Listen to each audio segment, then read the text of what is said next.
Last night we organized everything. So pretty much all the charts here are perfectly organized now. So again, pre-market you stopped at the 1/8 point. You're running up to the 1/16 point. First, let's check the contract price to see how much everything cost. IV's at 31%, so IV is insanely high right now. Calls and puts. Let's give this like 5-10 minutes here. We'll miss the first two moves.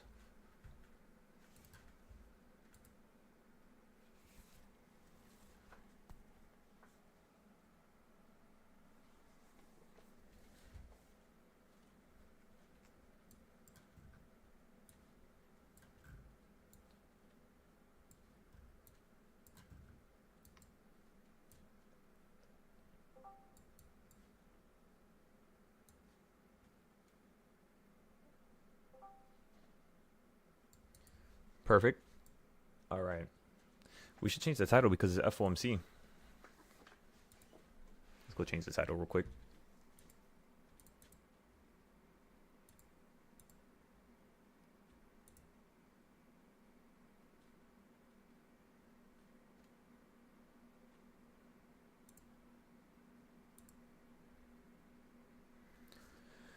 Good morning, everybody. How we doing? How we doing? Let me check Intel real quick. Yeah, this thing is still lagging.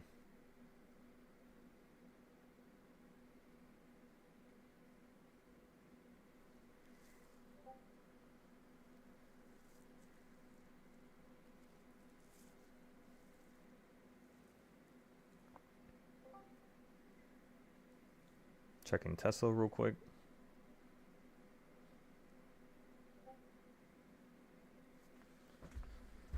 Okay. Good morning, everybody.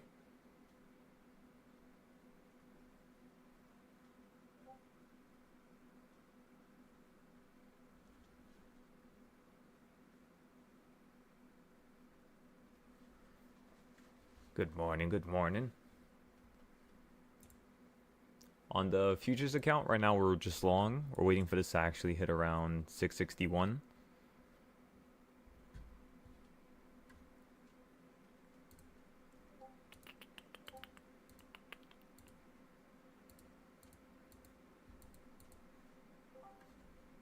Nice little uptrend so far.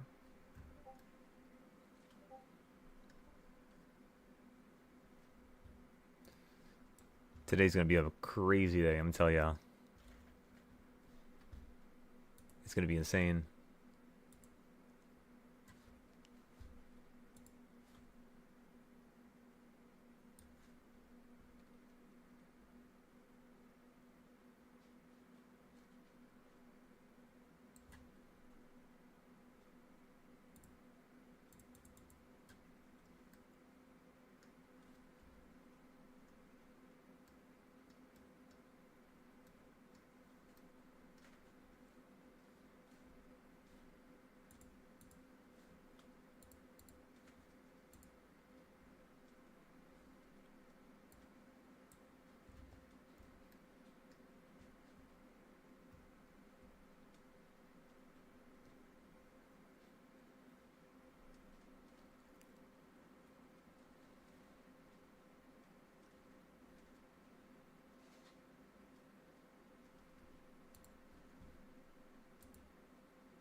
That's puts, that's calls.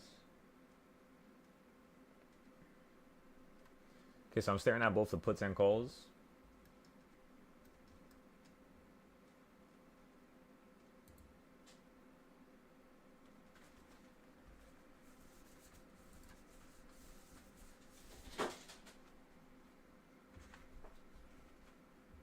Not terrible.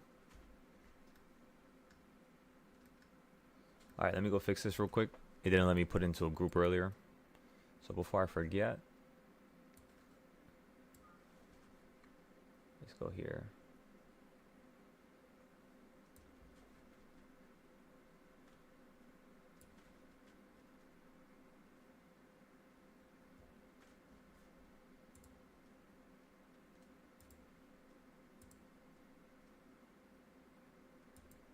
Perfect.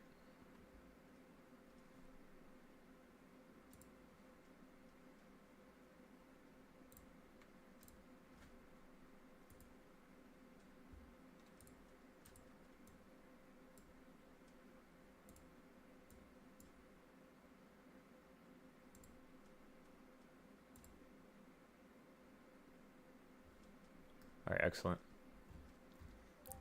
Took me like 4 minutes just to update that one thing.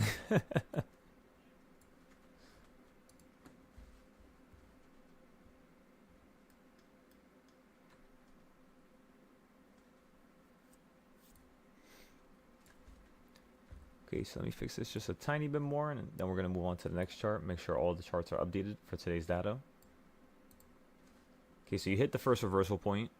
So now, of course, we're going to see if you're going to fall down to the next one at the bottom here.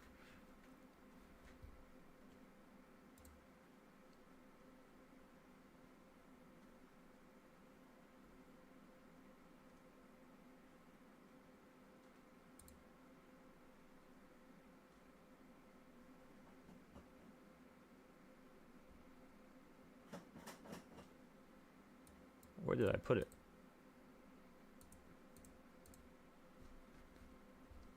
Huh. Give me 1 second. I'm trying to find where my future stars are at.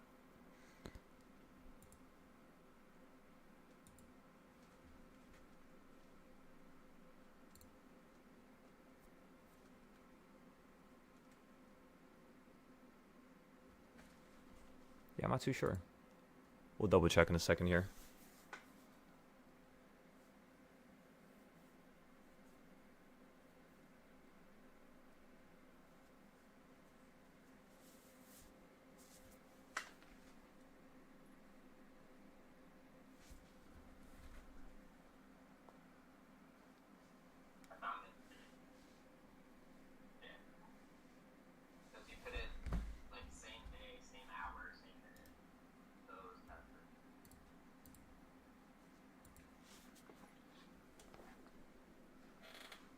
NQ. Yeah,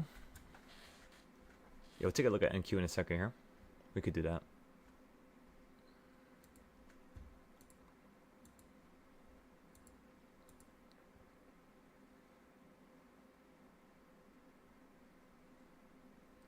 $670.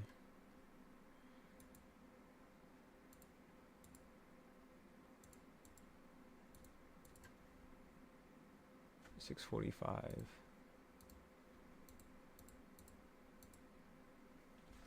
Let me check the puts real quick. A couple days out.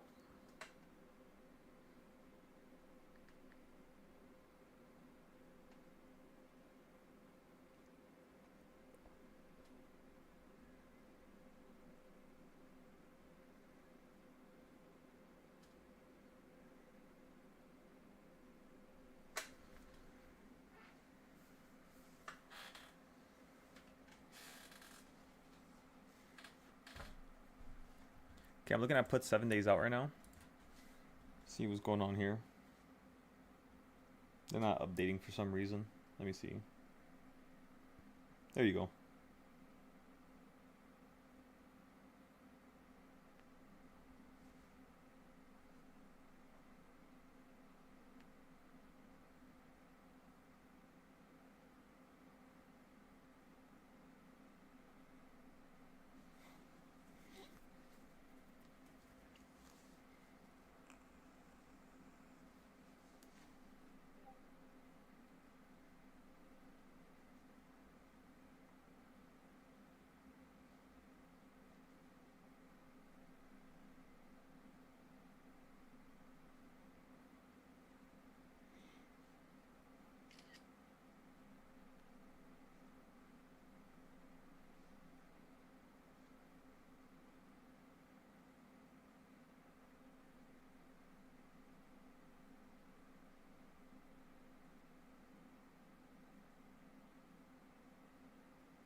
Okay, let's go back to short-term charts.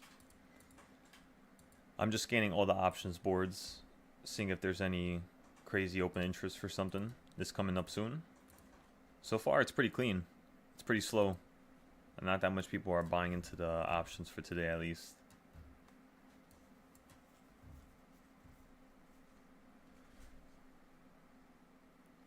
Remember last time FOMC occurred, you ran up till about 2 o'clock, and then the second you got Powell speaking, you peaked, and then the market collapsed out the sky. I'll go ahead and show you what that looked like in a second here. Just give me 1 second.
Okay. Let's go ahead and take a little look at some other names here. This is chart number 1. This is the daily DARP chart.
So again, this was one of the first trading styles that we created for 0-day price action. We created it all the way last year in October. We're just going to copy and bring it to the right side, just so we can copy the same structure.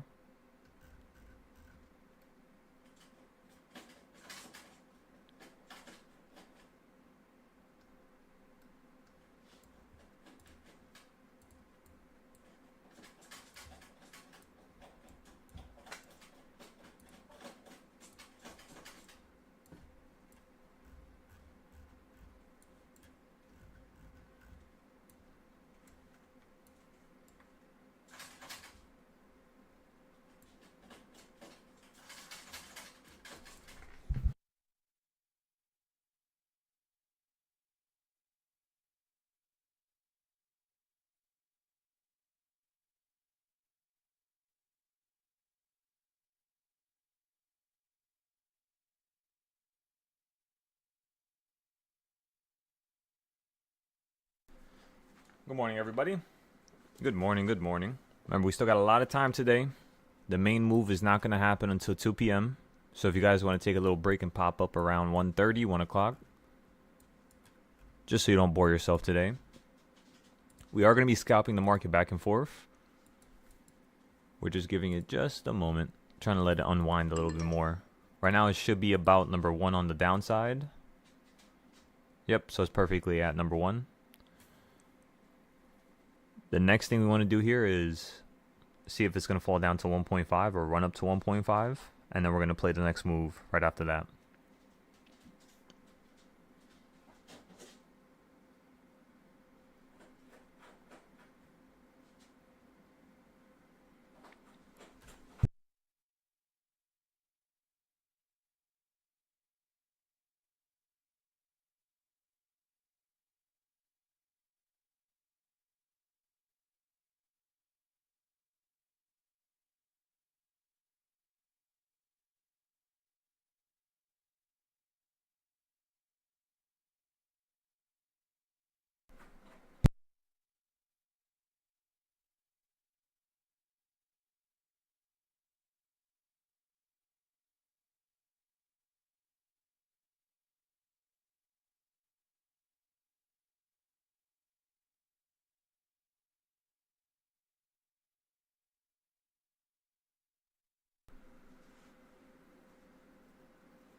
Okay, so I'm posting the Webull trade. We're up 16% on that one. We're going to hold that one for a couple weeks here. We're not going to get rid of it that quickly. Snapchat, we're going to rebuy it soon.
By the way, everybody, if you need some websites, make sure you go into the knowledge category in the Discord.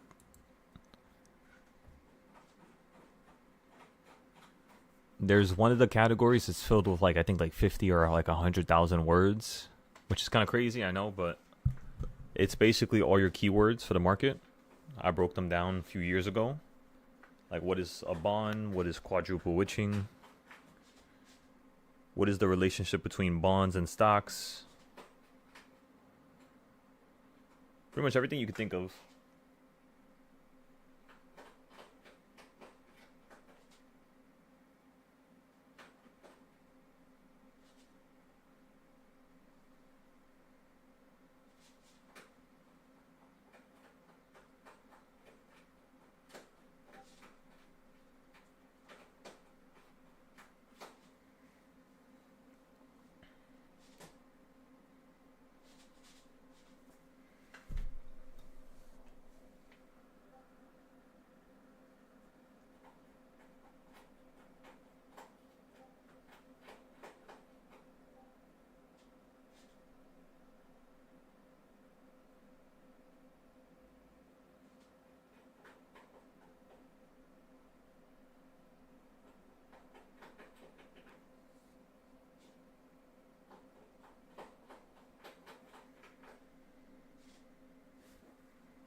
You grab the call at the bottom on number 1. Excellent, Cody. Excellent. You say you was riding your bike through a tunnel with no lights for 2 minutes?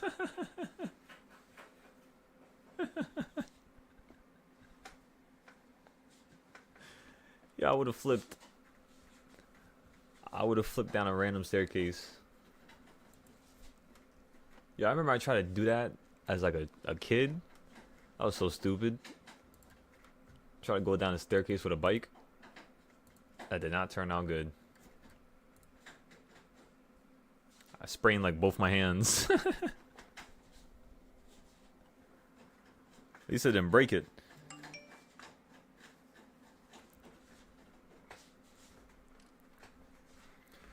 So this chart right here. So this is what I did last night with everybody. We were up till like 4 or 5 a.m. fixing up all of our charts. Remember, whenever you guys don't have nothing to do and you're free, late at night, you can always join up on the Discord where we fix up our charts together. But last night, what I figured out was, it's pretty cool actually. So I can actually on like an iPad, I'm pretty sure you could do this for the tablet. Culinary was telling me last night. But on the iPad, you can have like 5-6 browsers on the screen at the same time.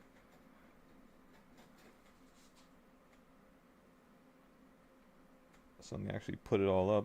So you can have your notes, you can have the Mumu, Discord, as well as YouTube on at the same time. So it's kind of like a computer, right? It's pretty nice. I didn't know you could do that. Like have this many videos, that is.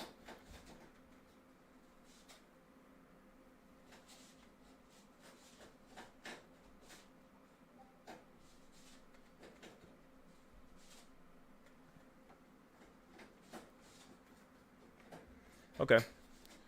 So remember what we said, everybody. Let it hit number 1, then number 1. The next thing we want to see is it hit number 1.5. We're still long on our futures from yesterday. So in terms of like a general direction, we're looking mainly for upside. No, this is for the iPad. So if you have an iPad, you can have like 6 things on at once.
Okay, so we did everything we needed to do there. I had to fix up all the low tabs on the iPad, just so I could start posting stuff a little quicker. And then, boom. I'll copy it from the Discord, I'll post it here. And then I'll post it on Twitter right after that. Through here. Trying to create like a little system.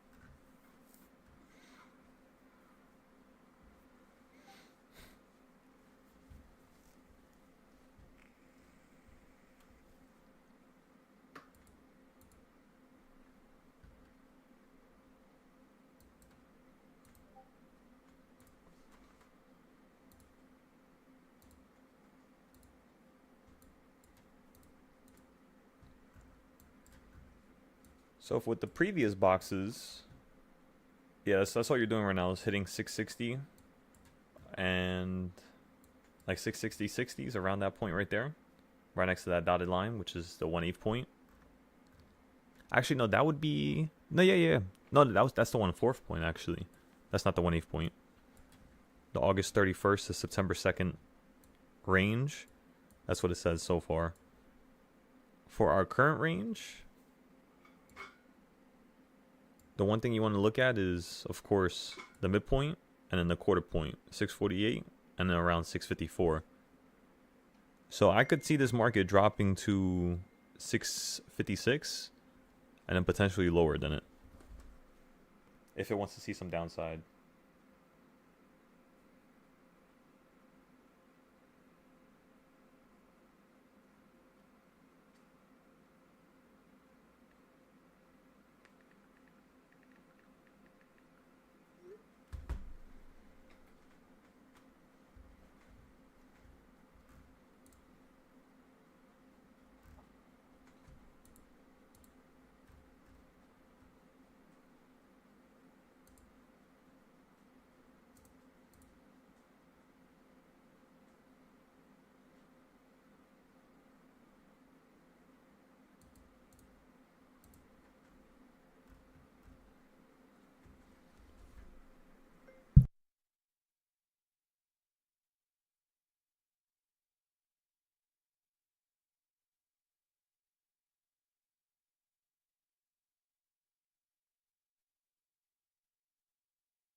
My bad, just answering everybody through my my phone here.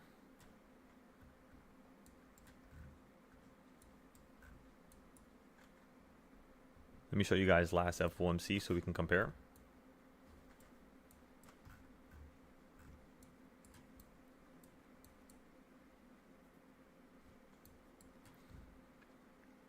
So this is last FOMC. You had hit a high by 10:15, then you hit another low by 11:15, then you hit the peak at around 2:15, and then you hit the bottom at around 1:15. No, 3:15.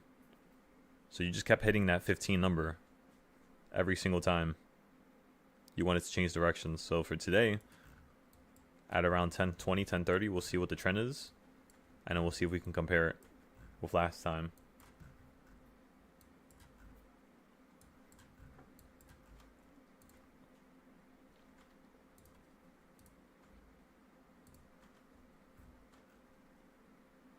You know what time it is. Time to put some of the zones here.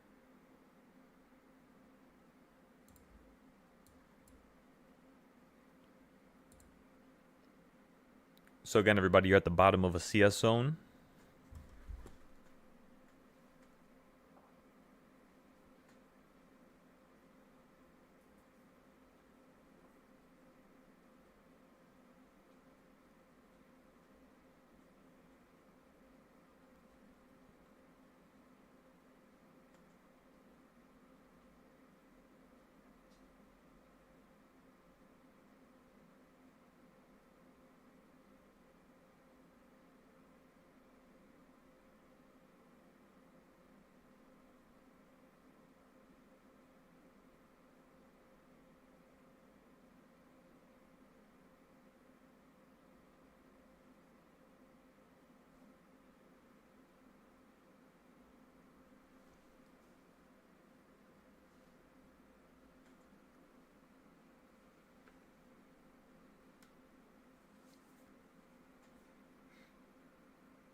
Right back at 1.0 to the downside.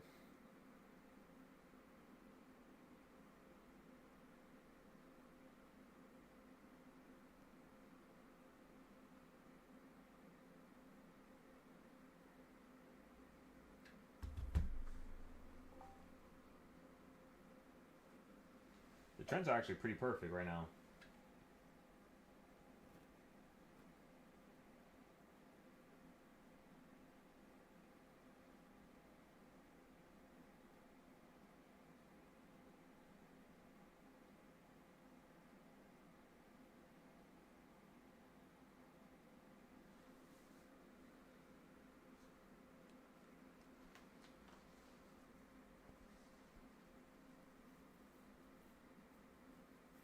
Looking at the calls right now.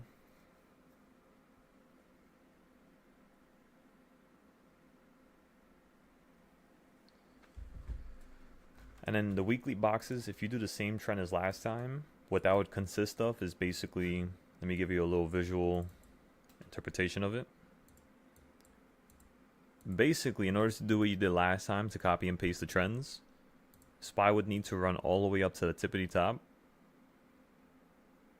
hit it somewhere around here, and then potentially start swinging right back down below like this.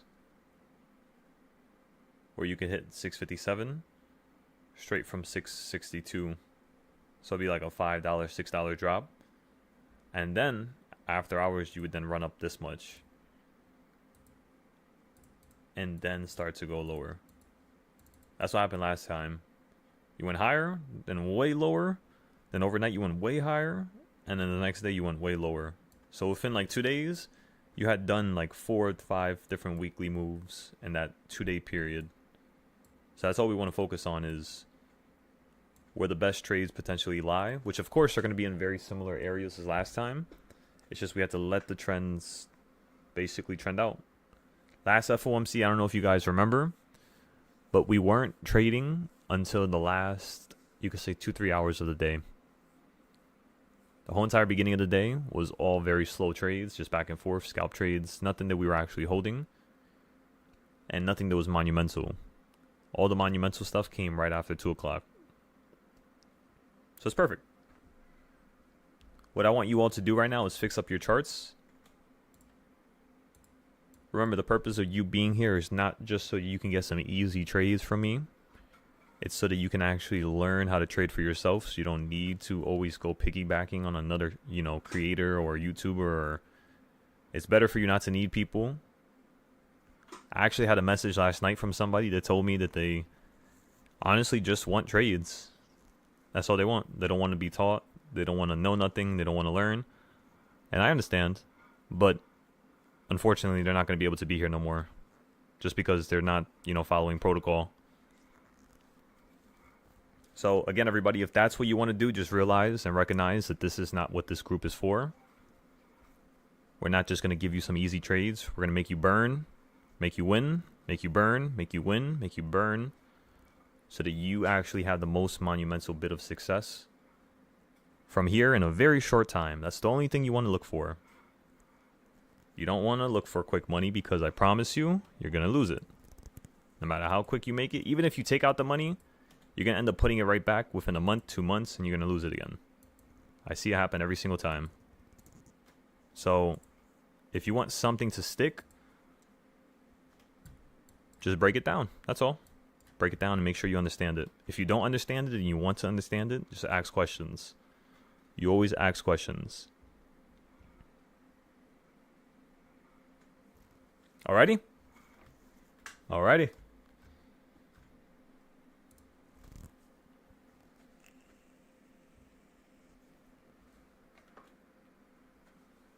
Yeah, the options prices are very expensive right now. That's pretty much what I'm waiting for. I'm waiting for those to drop down just a slight bit more.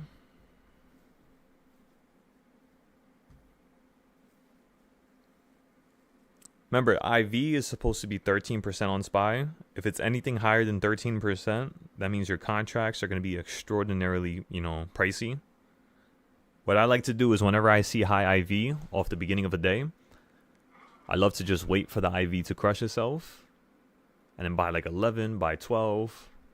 You know what I mean? It'll drop from like 30 to like 24, 22, and then we could scoop up some contracts. And if it decides to run up again back to 30, maybe 35 on the IV, we'll be able to actually claim more profit with that momentum.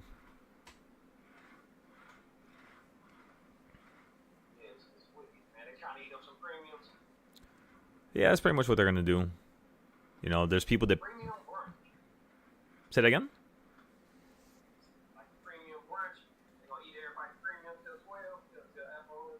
Correct, yep. Well, it's not 12. It's going to be around 2. Yeah, there you go. Yep, you're right, yeah. I always completely forget about you guys being in different time zones. You know that?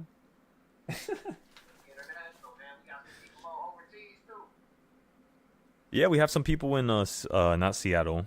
I forgot the name of. No, Singapore.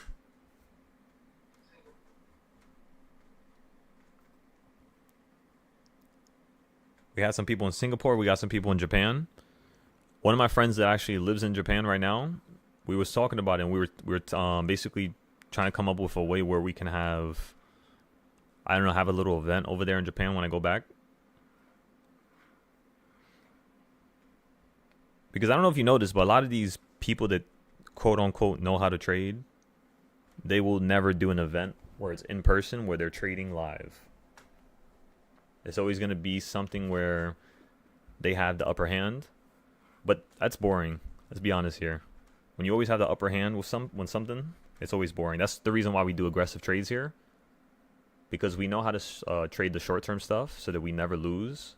For example, it's like trading a 5-day contract at number 4 or a 5-day contract at number 2, and the second this thing runs up to number 2, you're out, for example. So like, you see how it's about to hit number 1 down here? You would basically buy a call now, or look at, yesterday. If you pay attention to what yesterday did, the first thing you're going to recognize is... I just realized I didn't even copy this stuff. Oh my god. So the first thing you're going to recognize is that right here is around 1.5. Right here is 2. And then right down here is 3. So if we just wait for number 2 or 3, and you buy a 5-day option for like literally 60 cents, 70 cents of upside, you could sell out 10-15%, no problem, as long as you bottom ticket. And that is the best thing in the world, because if you could just bottom tick something that's 5 days out, let's say even if it goes against you today and you drop another $10, let it drop. The next time you're going to average down is going to be at 320, right towards the end of the day, but right before volume starts increasing again, because all the people are trying to exit their stuff at the end of the day. So right before they start ramping up the market again, like 2-ish, 3-ish, that's where you want to buy more and average down. And yes, your contract for a 5-day right now, because of FOMC, is going to be expensive. It's going to be like $200-$300. By the time you fall $10, that contract would be worth like $5-$10. But the idea is that you would then buy another $200 worth. So you would buy like 20 contract, let's just say, at $5, which, 20 times 5. You then subtract that with your whole entire amount that you put into the trade. Basically about double. So you put around $450, $500 into the trade, max. So again, everybody, whenever I put $200 into the trade, I can only put in at least another $150, $200 max. Which means my max loss I could ever lose, ever, is $400 in total. So there is a trick with averaging down where, as long as you have the time for it, you wait for the time during the day, like 1:30, 2:30, 3:30, and you basically average down at those moments. Don't viciously randomly average down at a random point, because you can always get a lower low. So we want to keep it maintained at a, meticulous level where it's all structured. But yeah, think about that for a second. So like for yesterday, for example, if you played number 3, it went from number 3 all the way back up to 1.5. That's a good jump right there. That's 660. That's 659.35 straight up to 660.66. So about $1.30, which means if you had a 5-day contract, you would have went from, let's just say like 300, you would have went to like 330, 340 with that. You could have sold it, claim $40, and now you have $40 for free. You throw in that 40 into a 0 day, and then you start scaling your account more aggressively. That's how you establish a safety net short term, and then you go back into the market with the same amount you just made with that 5 day that was safe, and you try to viciously attack the market and trade it. That's usually what I do. Like with a bigger account, just make like 1,000 that day, and then boom, now I could go absolutely crazy with $1,000, and 1,000 could turn into something extraordinary. You know, think about all those trades from like last week and 2 weeks ago. Every single trade towards the end of the day was moving towards like 1,000%, 1,500%. One day we had a contract that was around $6 go all the way up to $300. So, of course, it was kind of like us just tracking it, us just trying to remember it, write it down. And then for this week, since we have all the news, we're going to try to see if we could do it again. It just has to be structured, you know. We can't just randomly buy stuff. So, what I'm thinking is, if you can hit number 3 or 2, we're definitely going to buy a call. If you just consolidate here, we're just going to let the price action just kill itself pretty much. And then if you run up to number 2 or 3 on the top side, we'll buy a put. Around 661, like 98. So it's just about being patient, you know. That's all it is at this point. Jada, you said if you buy an in the money call, why does the position begin at minus 30 and the strike is 23 and the current price is 23? What company are you talking about?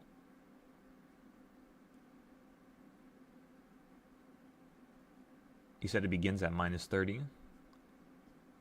Send a picture if you can. I'm not too sure what you're referring to. My bad, Jada.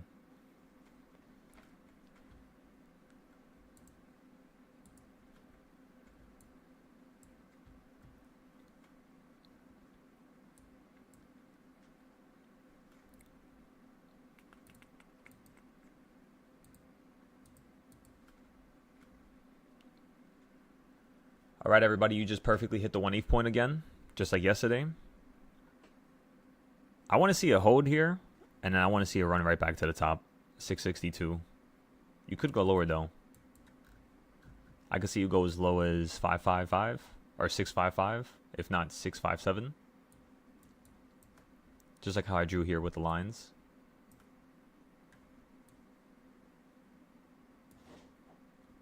Run up to the top.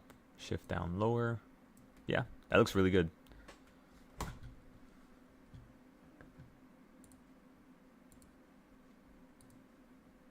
For open door, we're waiting for this thing to drop down from $10 back down to $7.50. So far, you only dropped to $8.75, so it's pretty good. You're literally perfectly listening to a 1/4 point, as you can all tell. That was the reason why open door pretty much slowed down before you hit a 1/8 point, and you slow down here as well. So of course, the first thing I would think of is the second we hit this area right here, which is 14.95, you're definitely going to slow down as well. So we could buy some puts up here potentially at 14 to drop down to 12. Easy little in and out, just like how you could have done it from over here, which is around number 1.4, and you could have played to the 1/16th and then just sell out right before it, like halfway before it. So just look at this. You fell down only to around right there. So that means this time we'll probably sell out like right there. So we'll only hold it for like $1.50. That's the safest trade right there. And then what we could do is the second you start getting above this area and you hold like this with another candle, we could potentially go long for you to run to that new high. Potentially somewhere up there. All right, nice. Zillow looks like it's running up into the sky here. Looks like it's following the idea we had. Not too perfectly right here, as you can see. Like we drew it saying that you would run up, hit the bottom, but you haven't hit the line again. So you could do that over here somewhere. I can also still see you running up to 104. For Airbnb, it looks like this is the one that's lacking out of the top three here. You are holding the wedges real nicely, as you can all see. You're at a 1/4 point right now, so if you run up, I can see you running right back to 143. on Airbnb. Core Civic. I forgot who told me to look at this company, but it's not ready yet. GEO. It's almost at the 1/2 point, but yeah, it's not ready yet. Palantir.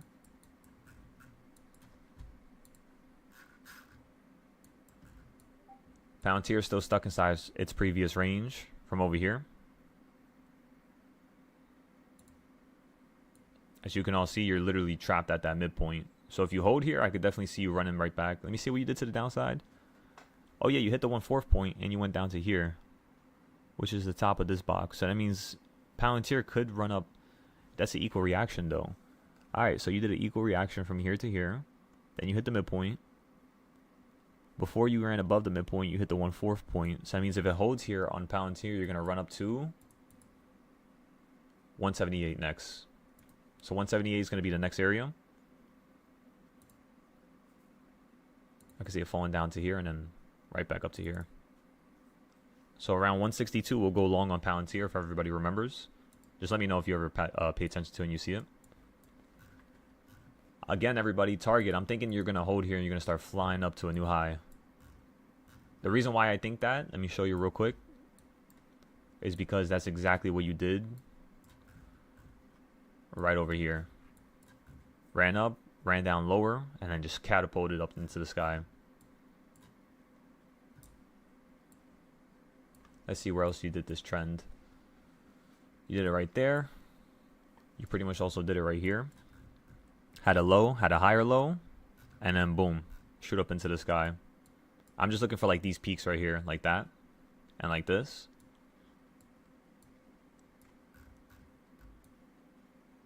This is like a bigger variation of it. So yeah, I see target running straight up to 112 if this thing wants to hold here.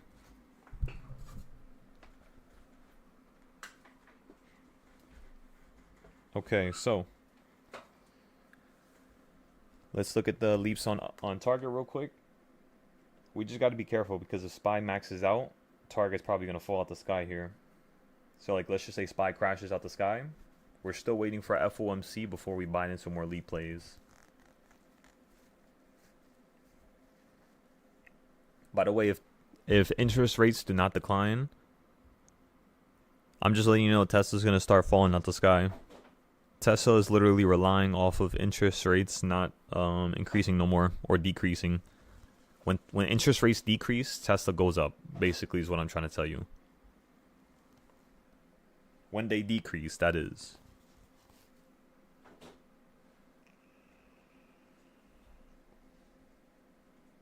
By the way, the reason why it does that is, think about it.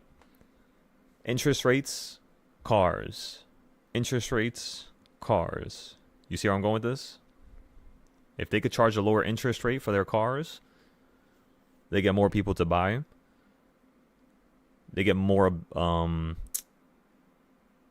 consumers, because the lower your prices are, the more people that you could attract. So it's actually a good thing for Tesla. Most people might think that, oh, they might just be making more money, but that's not the case. Less customers, but yes, per customer it will be a little bit more. But imagine way more customers, even with lesser interest rates. The fact that you are so cheap, the fact that you can get something so low, will cause a whole entire shift in the market. And yeah, you might just unlock new customers potentially. I think on Tesla, let me go on Tesla's website. Are they still charging 0% APR? I think they stopped that. Let me just go to it off screen. I don't want to show my address. I think we're good here. So for Tesla, let's see, order a Model 3. How much does it cost right now? I want to get one for the robotaxis. Secure 7,500 by September 30th. We could do this. I was thinking about doing this last year, but I would do it this year if anything. It would be fun to do this. Imagine we trade with like $100 account and we buy a Tesla with it. I think that would be a fun challenge. Getting a Tesla for free is what we can call the video. Let's see. So for lease, how about finance? 610. It's It's crazy how they charge you $800 for the top model. It should not. Top model should be $600 in my opinion. I know the car is a really good car. I've broken down Tesla well beyond the normal, level of breaking it down. So I know what they have inside these cars. I know this is technologically one of the best in the world. Besides China. China might have them at a bottleneck, just because with China, they have a lot of, Tesla's procedures already kind of depicted, broken apart. They've already reverse engineered Elon and his cars because of his factories in China. But I think Elon wanted that to occur. I think Elon knew what they were going to do in terms of, taking technology. And the reason why he doesn't want to say a word if they are taking stuff is because they're giving him money. They're giving him business. They're allowing him to sell his cars over there. But let me tell you, the way China, like the factory in China is, like Shanghai, insane. It's still, I think, the quickest factory in the world. I believe it might be even faster than Texas, but I could be wrong. I had to check it again.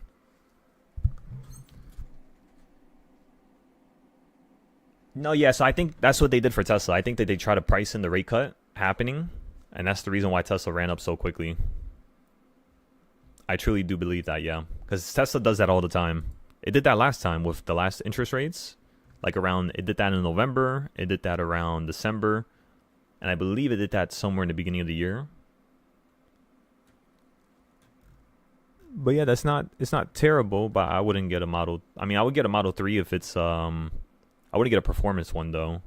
If I'm doing robo-taxis, because I want to buy like 5 of them, buy like 5-10 Teslas, get like a nice little parking lot, put a bunch of solar panels on top, and then just have the cars work by themselves.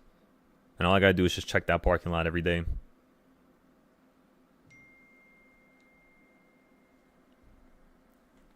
So now I was thinking about it, because you can make, like, in terms of how much you're going to be able to make with this, Elon ran the numbers, and yes, he could be a little off, I agree. He might be a little, far from the actual conservative number, but I think Elon's going to give us something more realistic in terms of the actual money you could produce from something. Not the time it's going to take to produce a car, because we know how Elon is with that, right? Throughout these last couple years. I don't blame him for that, by the way. That was actually a smart thing to push back these cars, because imagine they would have released the car and it wouldn't have been as perfect as it was when it did release, even though it did have some imperfections. Some body panels weren't aligning. I believe they had some problems with the steering wheel. Oh no, that was a Cybertruck. So yeah, the Cybertruck had some problems with the steering wheel, or the steering column, I believe, or was it the brake, steering column, or steering wheel, one of those three. And they had to fix that. They had to recall.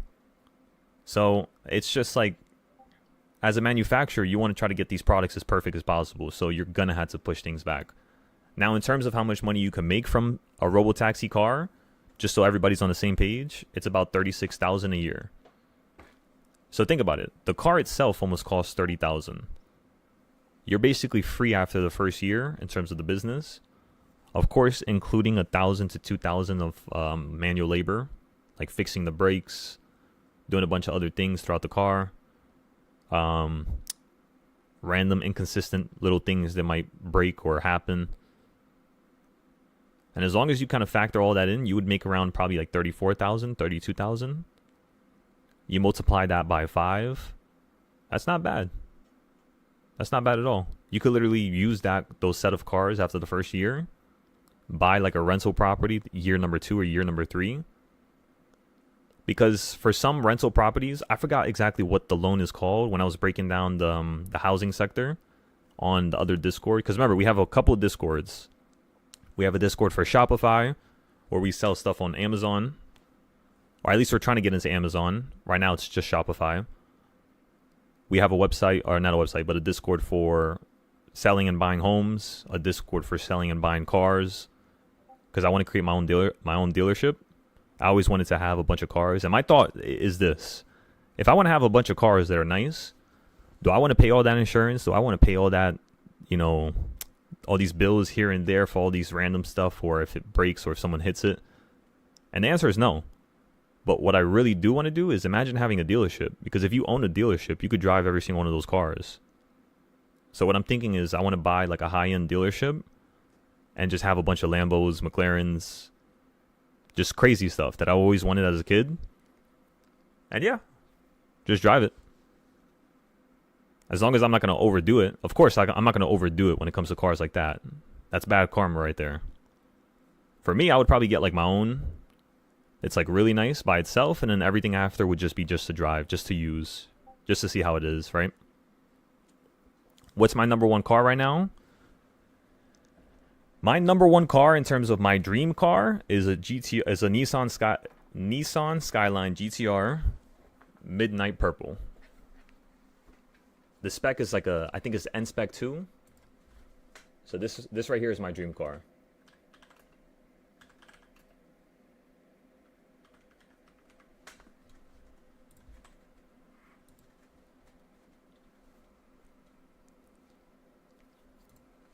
Right here. The only problem is yo, let me tell ya, these things were like 50K. 2015, 2013. This car right now costs around 150, 200,000. Like at night, the color of the car changes. It's like it goes from like a purple to like a blue, like that right there. It looks insane, let me tell ya. And then my second favorite car, and this is not really my dream car, but it's just, I think I showed you guys a video of it. I mean, I might as well show you guys right now if you guys want to see it. I'm sorry if you guys already seen this. I'll be real quick. South Korea SVJ.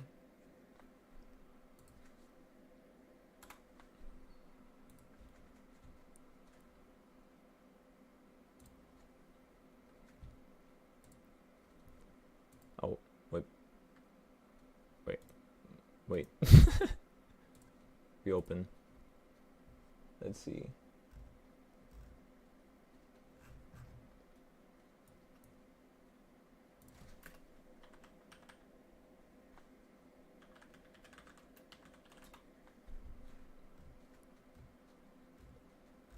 What is the video called?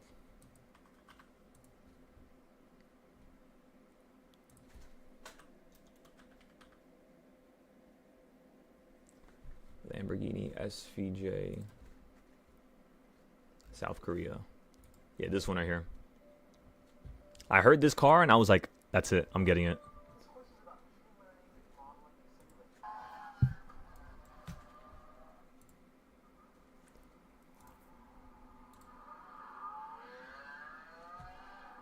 Oh yeah, let me play it so the YouTube could hear it. That thing is 2 blocks down and you can still hear it. As if it's like right next to you.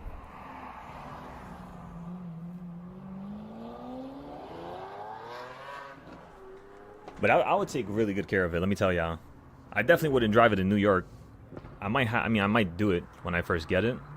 But I would not want to own this car over here.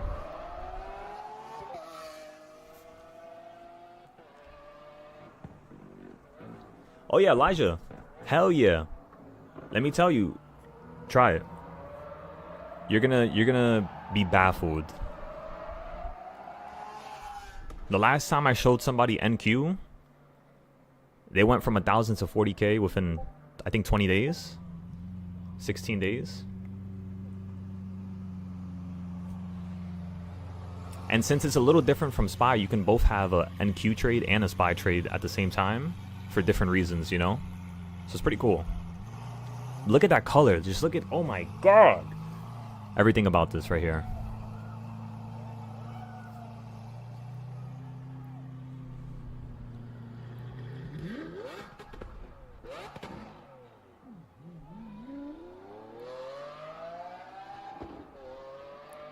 You could tell that thing is glued to the ground too. The way he was just cutting in into that other lane right there. Oh man. Now, but yeah, that's my next dream car. Other than that, I really don't care about anything else until I hit like 20 million, 30 million, because then I want to get a Jesco, the Koenigsegg. But I had to get the house first before I buy that, of course, because now that's just pointless. All right, let's go back to what we were doing. Tesla. How much is the Model S now? Model S. I'm not gonna lie to you, I like the older Model S a little bit better than the newer ones. Like the body. So a Model S right now would cost us, never allow.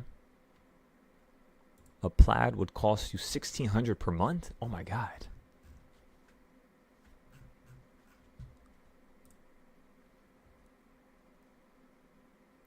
Finance would be 16. What's the total cost of the car?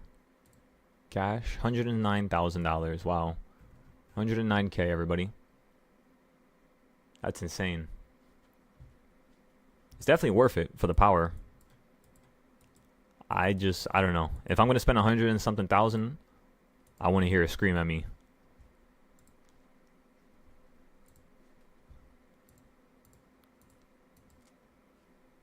Nvidia's going down just a slight bit lower.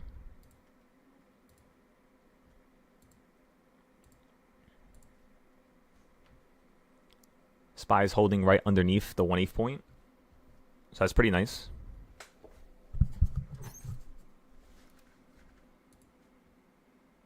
You said one door dink would ruin your week? No, yeah, but I don't know. I've never really been that type of a person. Like, let me give you an example. When I got my last car, the first day I got my car, I literally parked my car in front of like a smoke shop. I kid you not. Within 5 seconds of me parking, the guy got into his car in front of me. He pressed the what's it called? He put it into reverse. I saw his lights pop on, and I'm like, "What are you doing? Like, you don't need to reverse. There's nobody in front of you. You have no space just to go."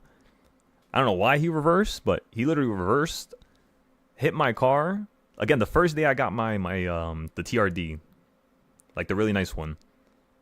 He literally hit it, and his car went up on top of it. So like it like slid up. It's like impact and slide up. And yo, I lost it. He went outside the car and instantly started apologizing so nicely that I just felt like I couldn't say nothing, you know. And I didn't. He said, "Do you want money?" And I said, "No, it's good. It's fine. It doesn't even look like anything is there." But there was like a little dink inside the plastic, but it wasn't scratched or nothing. The plate was fine. The hood was fine. There was no dents. Somehow, I don't know how, but nah, yeah, extremely blessed for that. But yeah, I'm not gonna like bug out. You know what I mean? Trust me, I felt crazy. That was the first day I get my car and somebody hits it. But nah, yeah, I'm not gonna be like, "Yo, give me everything you got in your pocket. Give me all your money." I feel like that's just no. Just got to deal with it. So if something happens when I get a crazy supercar, I'm not going to even expect the person to pay for it. Because I'm not trying to ruin their life. I'll just deal with it. As well as I'm not trying to have my insurance premiums go up at all. Because, yo, they be violating with insurance.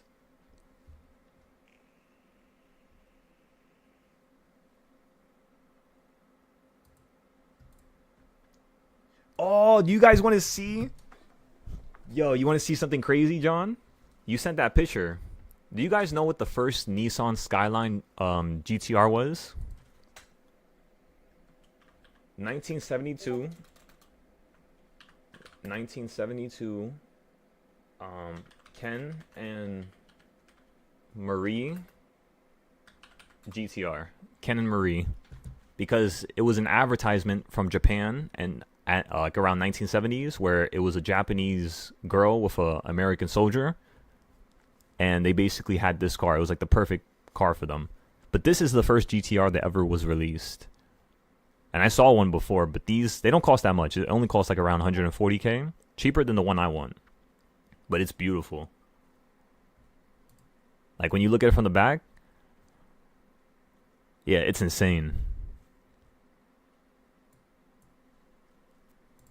This was, I think, the racing one that they had. Nah, that's not the racing one. It looks similar to this, but it wasn't cambered like that with the wheels. There you go. Where was it? Right there. There you go. Yeah, that car is beautiful. Absolutely insane. This is probably a car I would get when I'm older. But I kind of want to get it now, earlier, before the price goes up. And I got to pay like a crazy ass price later on. Because there's not that many that are, you know, out there in the world.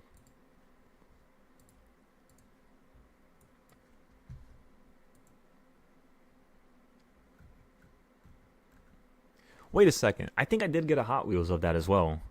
When I went to Japan the first time, I literally bought all the cars that I ever wanted in like a Hot Wheels format. But I just kept them in the boxes. I never took them out.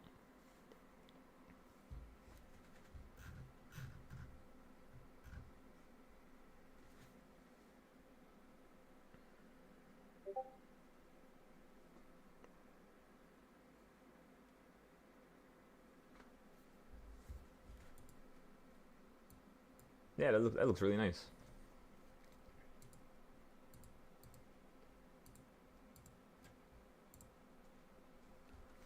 I want a muscle car, but I don't know what muscle car I want yet.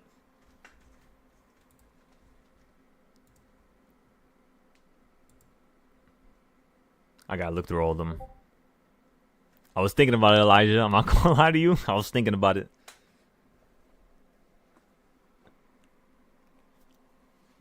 Those are gorgeous.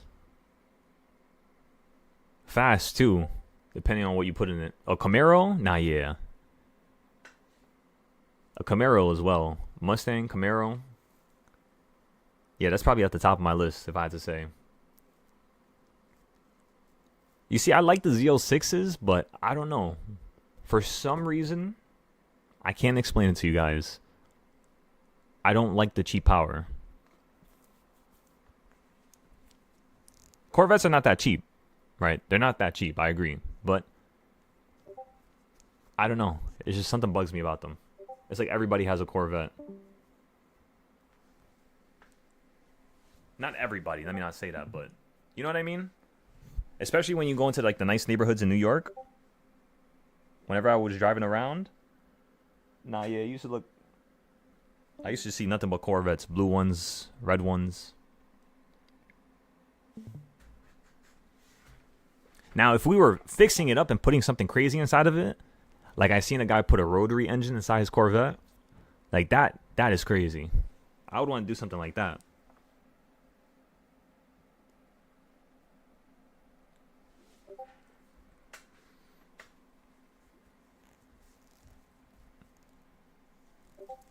Yeah, exactly, right?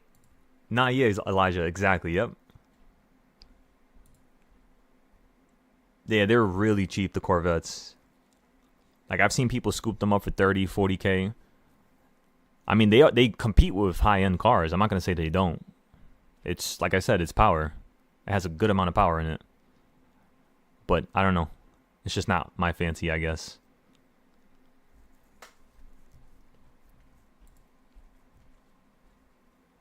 So you almost hit 1.5, everybody. I'm sorry if someone likes the not the Porsches, the Corvettes. I apologize. It's just a personal preference. In terms of the SPY here, you almost hit 1.5. I kind of want to see if you're going to be able to go down a little bit lower than it, like maybe number 2, number 3. This is a really good setup so far for calls. Let's actually check the prices. Let's go over here, right here. Options, calls, still a little pricey.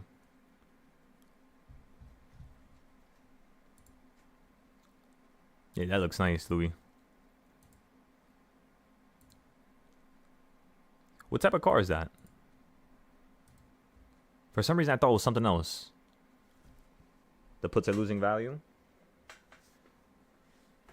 Roger that.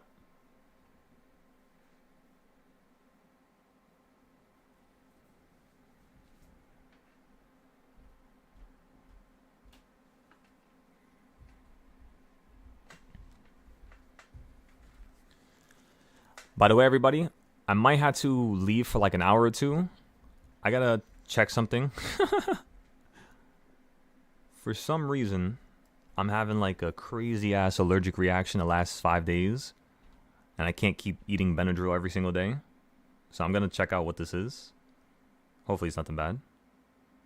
It looks like a bunch of mosquito bites, but it's basically hives.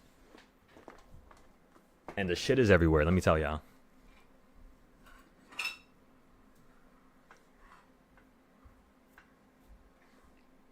So yeah, I'm probably gonna leave here in like 30 minutes, if not a little bit sooner, if the market slows down. Is there anything I have to do? We're gonna send some of the stuff to you guys in terms of information that we fixed up last night. So I guess let's just do that now, and then we're prepared to leave for a little bit. So give me 1 second.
Oh yeah, what that means, Jada, is that when you bought it, the bid and ask was wide. So when you bought it at market price, which is going to be a higher bid. For example, the price of the contract cost $100, but the ask and bid is about $25 to $50. So let's just say it's around 75 to around 125, but they're gonna fill you instantly at 100. But as soon as you buy it, the first thing it's gonna tell you is that your price is, what basically the ask is, right? So it's gonna show you a different price, but again, it's just because the bid and ask is a little wide. You just have to wait a couple of days for it to equalize. If it's far away, which that contract is a $23 contract for Lyft. By the way, Jada, I think you should just trade with just one name. So you don't have to be worrying about some other plays here. LYFT. The reason why I say that is because with most individuals, they're just gonna drive themselves a little insane. Because remember, every stock you need your own dedicated time to learn it. Therefore, if you're bouncing between 5, 6, 7 different names, it's probably going to take you like 10 years to be able to master them all. Versus if you focus on one name like SPY and you master it, it'll take you 6 months.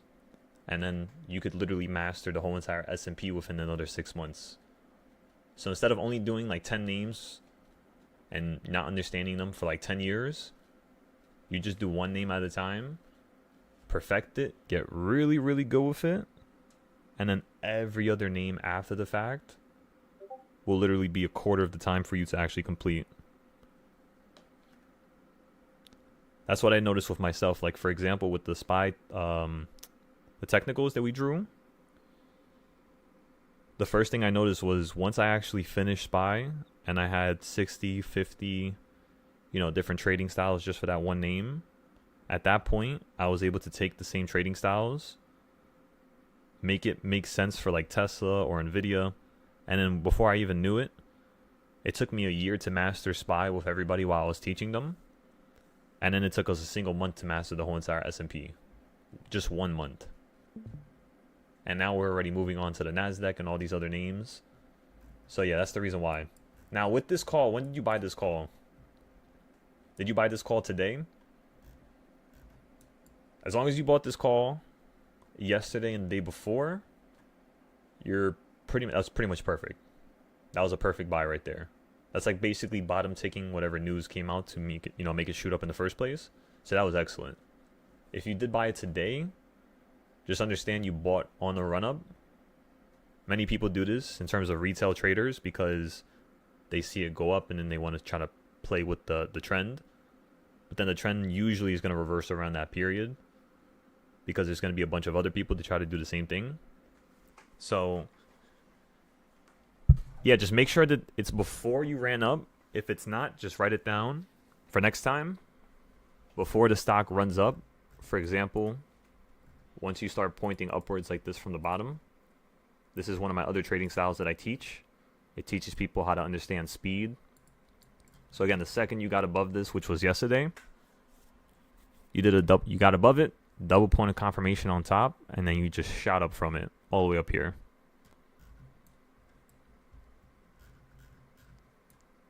And yeah, you hit this other yellow line perfectly right there, as you can all see. And you perfectly fell from that.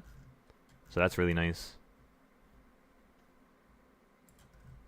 I'm wondering if it's going to hold down here at 20. I could see this dropping to 20.96 and then holding potentially for, maybe another run right back up. Potentially. Just got to be careful here. Take it real slow. Tesla, we're still waiting until Friday. It's holding its value real nicely. This is exactly what it did last year. I kid you not, this is exactly what it did last year. Wow, look at that. 312, 430. So yeah, same thing as last year. I just noticed that too. Did I say, wait, I think I just said that. My bad. Warner Bros, we're still waiting for this. TNA, we're still waiting for that. Nvidia, this is about to be another potential area for us to play calls at. Again, for Nvidia, let's look at the contracts for Friday.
Excellent. So you bought it 2 days ago? Excellent.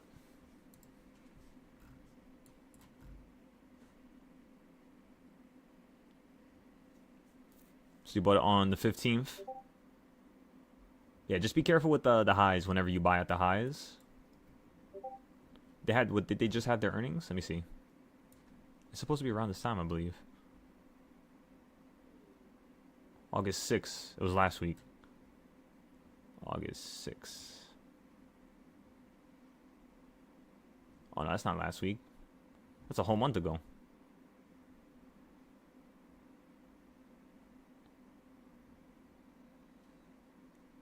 Yeah, August 6th was the 12. It was at $12 here. $12 straight to, what was the high? 26.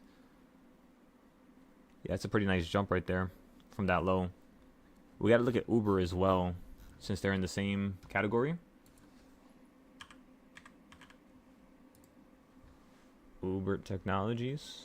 Wrong one. There you go. So for Uber, what is this? The 6th of September. I love how Uber and Lyft had the same low. They both had a really sharp low there. I think this was pre-market or after hours, though. I don't think this was live market hours. Looks a little too sharp for that. Then again, we're on the 4 hour, so that could be the case. But yeah, we were thinking once Uber cracks below 91, we're going to potentially see it drop down to like 72, 73. Yeah, you're pretty much just stuck at the highs.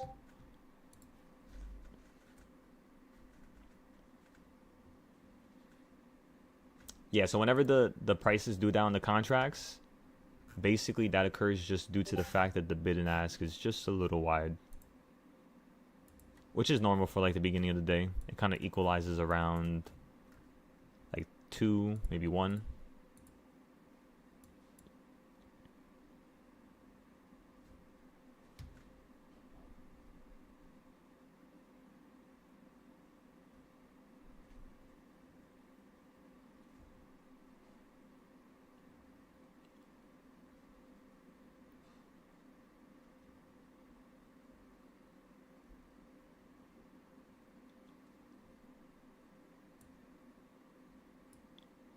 Moomoo might hold here and run right back up to 186 on Moomoo. Yeah, so you might run up $10 on Moomoo here.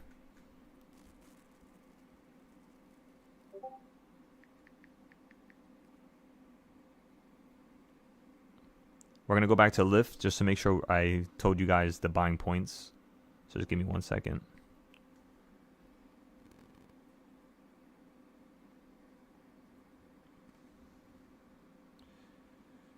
Yeah, we'll play with a different set of contracts. Value is a little higher than normal. All right, let's go back to...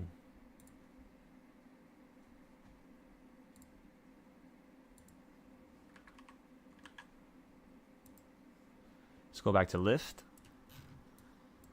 Yeah, so again, since you already started falling from 26 to 22, I want to see if this could fall down to 21. And then at that orange line, you could potentially see this head up higher. Just be careful around that point. If we could see it drop to 15, if not around 10, that would be a superb entry, everybody. That's kind of what I'm waiting for, somewhere down here.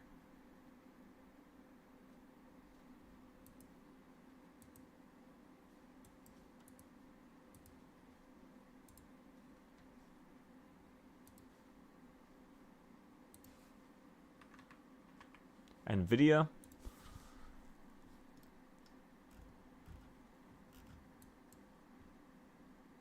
Yeah, NVIDIA contracts are a little too expensive right now. Let me double check just to make sure. They're not that expensive, but let's see how much they cost. A 185 contract is where last time when you ran up, you only hit 180. If you run up this time, I do in fact think that you're going to end up going somewhere over here, which is 185. We could play a $10 option. It's not a terrible idea. FOMC is coming up soon. Before contracts ramp up, right? Yesterday, these options were around 20 to 30. A couple days ago, they were around 60. When you were at the high, they were around 180. That high of 184.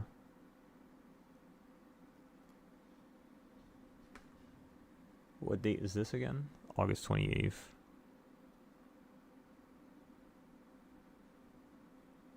Oh yeah, you were way higher. Wait, so when you had this blip here, what date was this? Yeah, so that one went from 29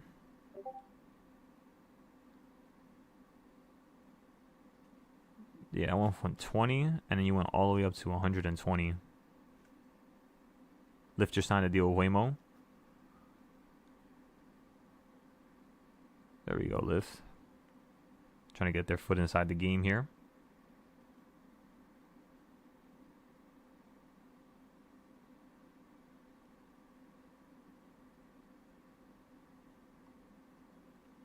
Well, it depends, Jada. If you re-entered those contracts again for Lyft, I mean, I can't say it's a bad mistake. No, not yet. It's too early for me to say that what you did was a mistake. But what I can say is you did buy at a good point before the ramp up. But the point that you did buy on that day was, like, let me show you. It's better for me to give you a visual representation. So on Monday is where you bought. So if you bought around the morning time, I would say that yes, that's probably, yeah, that's a decent entry. That's not bad. The best entry though, in this whole entire range, because again, we got to be fair. What was the best one? Right down here at the bottom on Friday. But if you bought it right here on Monday, because that's the day you bought it, right near 18, I would say that no, yeah, that's a phenomenal buy. That's pretty good so far. You ran up over here, you still held it. You fell down the next day, you still held it. Ran up all the way today, and you pretty much had a really good gain from that. So in terms of you buying more contracts, if you bought one more contract today, after making profit, it's actually a good idea. That's not a bad idea. The only thing is when you average down, you want to make sure you average down here, which is right like way down below like $19, $20, because you don't want to keep losing whatever profit you just made. You only want to put a little bit right back and make a little bit more. So you entered correctly, I would say. But if you entered into another one today, it might be incorrect just depending on how much money you put into it. All depends. So if you made 400 with the first play, that means maximum you should have put into another play today was around 40. Like 10%. Because then if you average down, that's going to be 15%, 20%.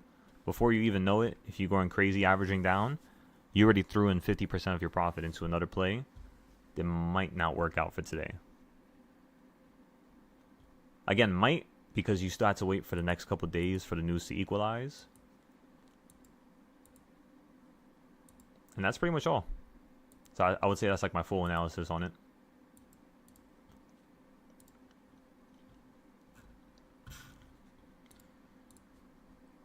Again, everybody, whenever we have our 101s today, just make sure that you have all your trades written down, like all your entries, all your buys, all your sells, just so we could fly through all the stuff. We're going to start it in a little bit here.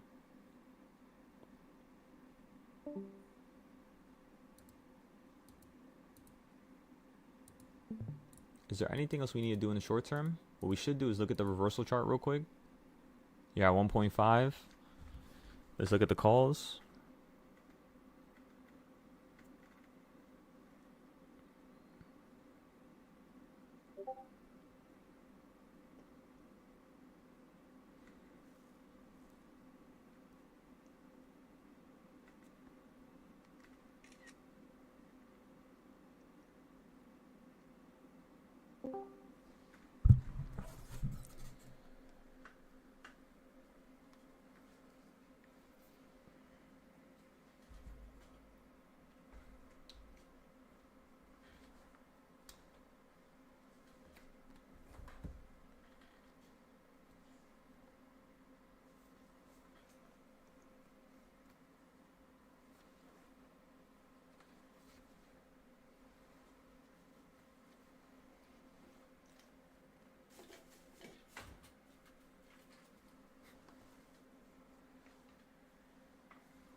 I feel like I just hit something and everything just fell out of my pocket like Sonic.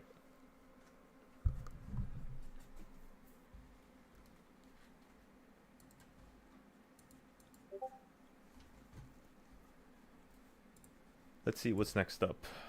Let's see. The ring's not yet.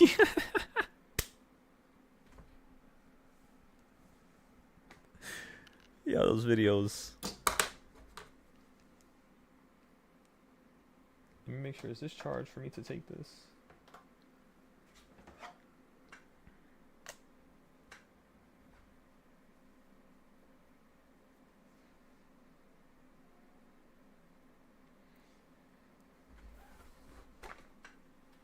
So again, I'm looking at an NVIDIA option. Because we don't know what the FOMC report is going to be, this is going to be more of a one-off kind of situation for us. But what I'm thinking is, if we go for something like a 180 instead of a 185, cost around $25, which is a very, very low cost, right? It's not that bad at all. In terms of open interest, there is definitely way more open interest with the call side in terms of the 2 days. 50, 80, 30, 30, 20, 80. Let's actually go look at this.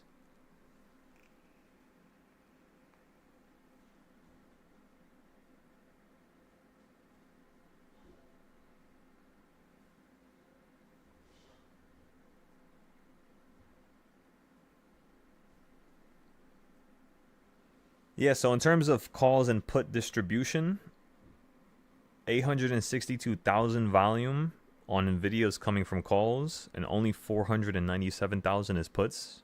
So calls is about pretty much double.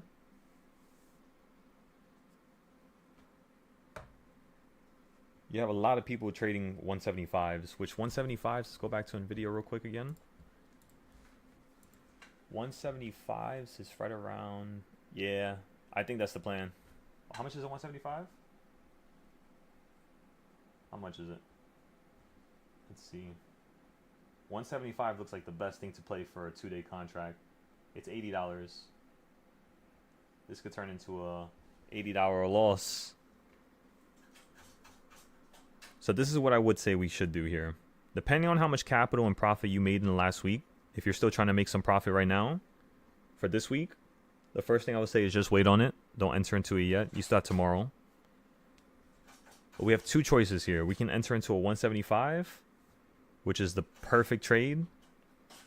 The only problem is I could see this consolidate for 2 days after FOMC. It's just going to make a big move today.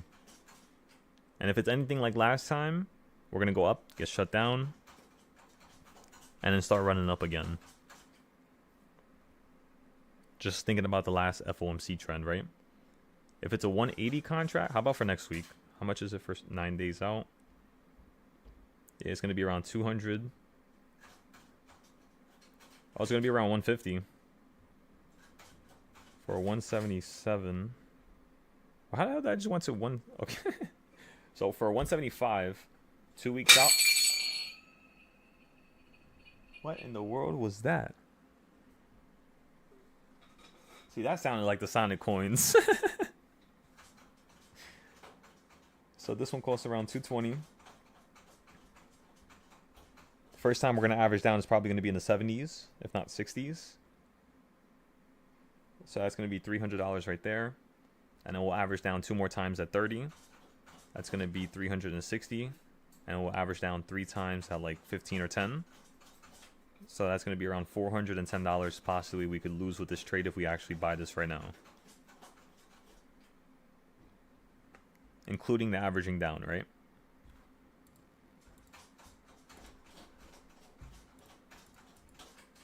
Let's check SPY one more time here.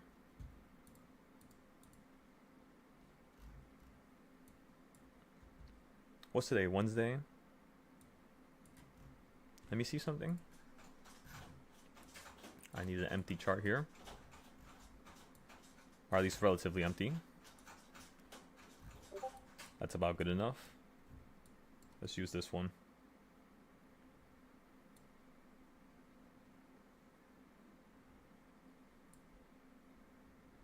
Let's move this to the side.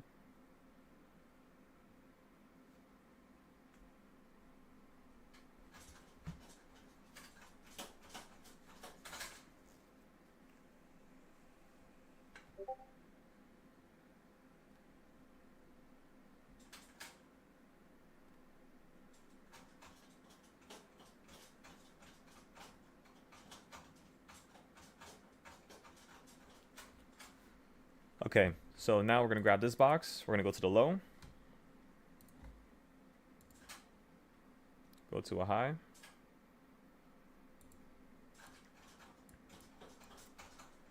Where's this midpoint? 648. Yeah, so if you hold here, I can see you run 662. Check the SPY contracts.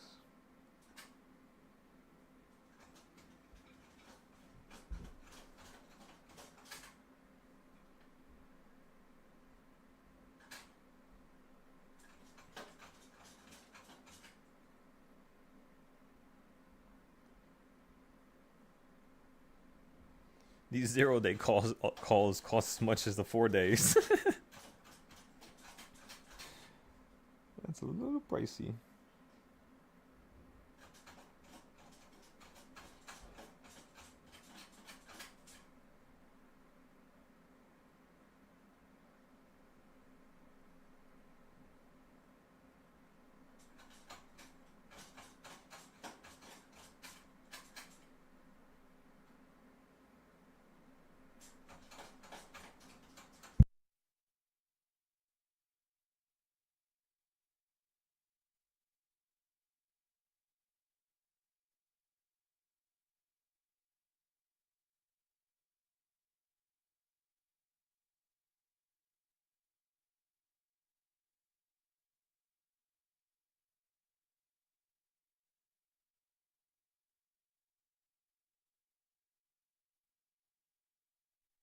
$6.59. Let's go over here again.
Okay. So you start the 1/8 point. I think that, yeah, now this is the perfect time. So I'm going to step out here. I'm going to be posting everything on the Discord in terms of just everything we were doing, trades, ideas, concepts, as well as I'll be looking at a bunch of plays for when FOMC is done. So I'm going to plan it before FOMC actually occurs, such as NVIDIA. We might actually hop into that right now. And then for pretty much that's really it. All I want to do is hop into NVIDIA, because last time when we played these lower levels, the contracts went absolutely insane. But what I'm thinking about really doing here in terms of like what's the best type of entry, honestly, it's not bad to get a 175. They cost around 89, but I want to see if we can buy these for like 65. As long as we can get it for like $65, $60, we could try to sell this thing for like $200-$300 by tomorrow, if not by Friday. If it doesn't work out tomorrow, we'll just take whatever we can in terms of profit, 30%, 40%, and then we'll go right back into the market on Friday. We'll just wait for it to get to a really cheap price again, because that's all you have to do. For those of you who always have trouble whenever you're trying to trade and you can't stare at the charts all day, you don't need to stare at the charts all day. Just create some weekly boxes, right? Look at what's the best, most closest fraction that you could think of. So like, for example, if you guys are trying to play safe and you're playing the SPY, all you got to do is get like a 5-day contract right here at this line, the 1/8 point, just like yesterday. Same reason as yesterday, because it's a 1/8 point. And as you can see, when it ran up, it ran straight up to 1/16 point. Even today when you opened up, it was right below the 1/16, straight down to the 1/8. So if you're trying to, let's just say, play puts, let's say if you're one of the people thinking that the market is going to drop here, you would play puts at 659.11, straight down towards 657.56. Does that make sense? Because it's like the closest, you know, it's like the safest thing that you could do is play down to right here. Put your stop loss like right there at the midpoint. Same thing with up here with the calls. So for NVIDIA, that's what we're doing right now. That's the idea. So it's ridiculously close. Those contracts already ran from 80 to 94 right now. But I think we might have another opportunity today. And that might be the only one for today in terms of before FOMC. We might have to now wait after FOMC, but it's all right. It's okay. If these are the contracts that end up going to like $300-$400, we'll remember that for next week. And we'll keep documenting them, becoming a little bit more knowledgeable, and keep trying to see if we could follow this momentum. Because it's not that hard to follow momentum. It's just you got to take your time. Document it, write it down, include all the important little factors such as FOMC, CPI, and all that other good stuff. And that's pretty much all. All right, everybody. So let's see here.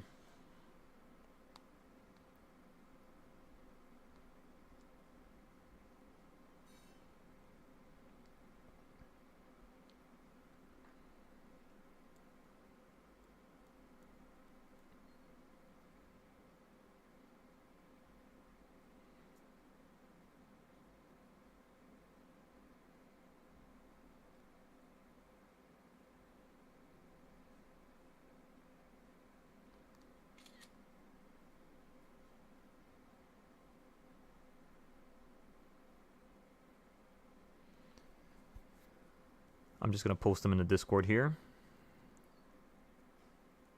Posting all the trades that we got into. That one we already had. Let's go check the Euro. See if we can do something here.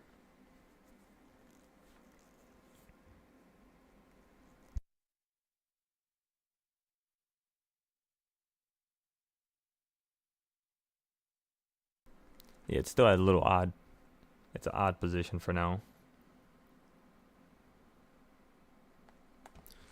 For the 0-day calls on SPY, let me show you guys.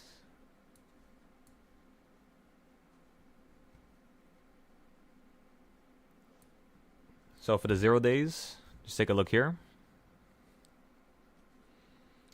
This is both of them. So the puts are on the right side, the calls are on the left side, right? As you could tell, whatever's close to being in the money, it's going to be very expensive. we always look for $10 to $15 options, and these are 1, 2, 3, 4, 5, 6, 7, 8, 9, 10. You could say that's 10 strikes away for the call side. For the put side is going to be 1, 2, 3, 4, 5, 6, 7, 8, 9, 10, 11, 12.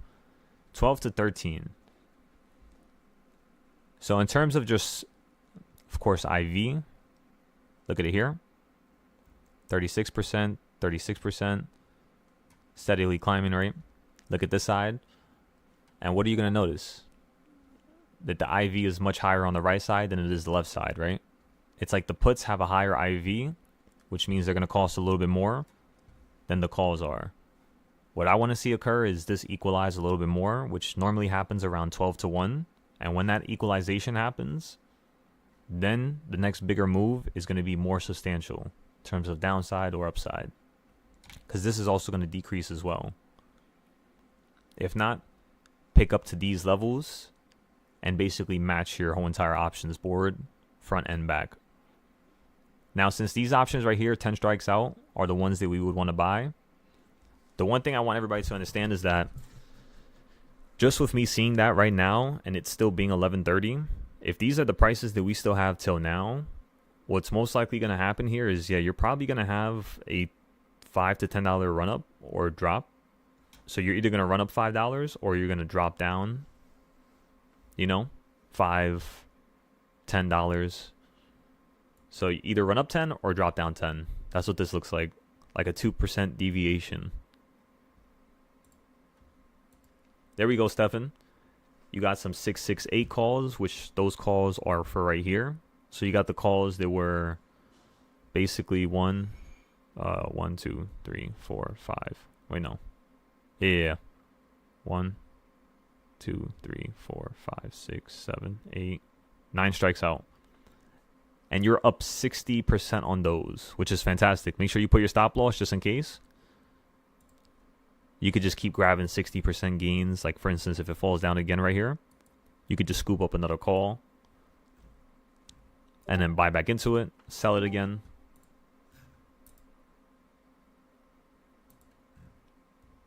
Excellent, Stefan. That's what's up. There we go. That's a very cheap option, too. And you got the 667, so you got 2 of them. Got it. They're both up 60%. So, yeah, that's a really good amount of capital. $14 straight up to 20s. And then for the other account, 19 straight up to almost the 30s. That's where compounding kicks in, because you do that over 5, 10, 20 days, and you're going to be set for a very long time, because you're building up that safety net very steadily. Just don't go overboard. Stick to a low amount of contracts until your account scales up a little bit higher. And then once you get to like 3, 4, 500, at that point you could either buy 3 to 4 contracts starting. You said LAF FOMC was 3.3%, $20 move. I believe a percent on SPY is going to be $4.50. It could have increased since we got up to the 600s now. It might be like $5 for 1%. But for last time, I think it was a little bit less than that. Let me see. Let's go take a look. July 30th.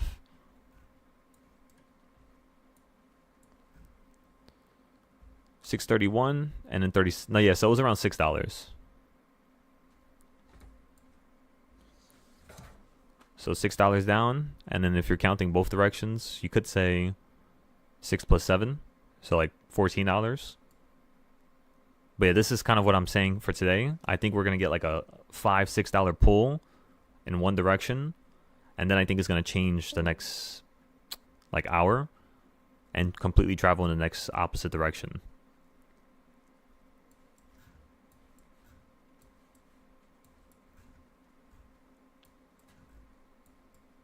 So far, today's move is not that grand yet.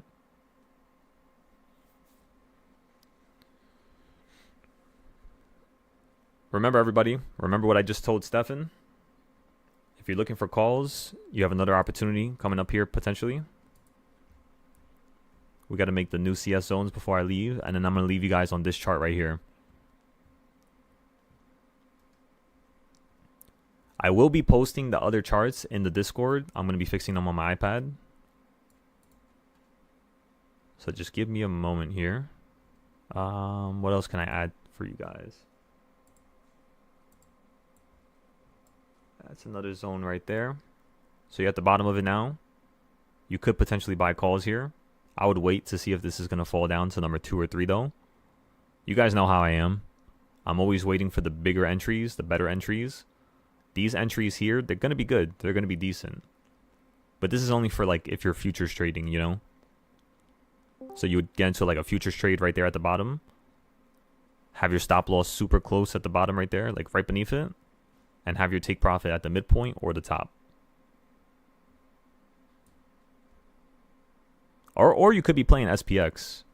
But then again, I wouldn't suggest that right now. Imagine how, you know, pricey those are if SPY is this much. Let me actually take a look. Oh my god. One strike out the money for a 0 day is $2,000. One strikeout.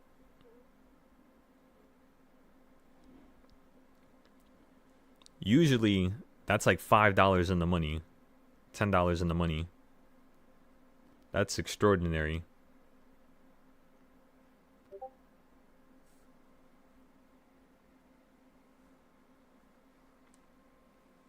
Exactly, culinary. Yep. That's why I'm thinking SPY has an opportunity to run straight up into the 660s if we get the same move as last time. Because you're going to fall down to 650, like 654, let's just say. And then once you fall down to 654 all the way down here, we'll be able to buy those calls for a super cheap price. If it happens before FOMC, I'm telling y'all, today's going to be an absolutely insane day. I'm telling you, if you get the big move now, that means you're probably going to get a bigger move later. So these moves are probably going to be small, which is why I would say to look for calls towards the bottom of 1.5, $10, $5. Don't go, you know, more expensive, just in case this is going to fall down to here, which is basically our target. And the reason why that's our target, by the way, is if we go to the weekly boxes, ladies and gentlemen, what is the 1/4 point? It's going to be at 655. So this is your strongest weekly magnet level, aside from the 1/2 point, which is 648. Last FOMC, you ended up hitting the halfway point. I don't know if that's going to happen today. It could happen today, honestly. It wouldn't be that much of a... Actually, no, that would be pretty big. That'd be like a $12 drop. It could happen today. What I want to see happen here, though, is this. This is what I mainly want right now. A drop from up here straight down to this halfway point right there, which is going to be around 6. Oh, yeah, no, yeah. That's kind of crazy. Oh, yeah, it's the same box. What am I saying? 648. And if you want to see what happened last FOMC, let me draw it for you.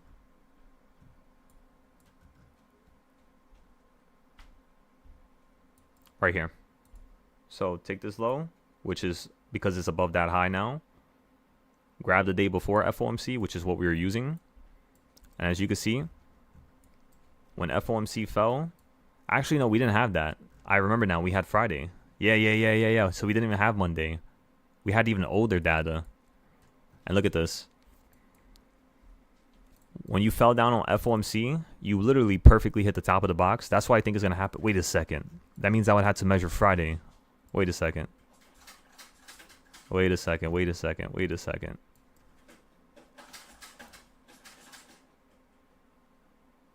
That means this would be the box. So the halfway point would actually be much lower. It would be 646. That's how far this market could drop here. Which is so funny because that actually perfectly matches up with this one. Wait, is it perfect?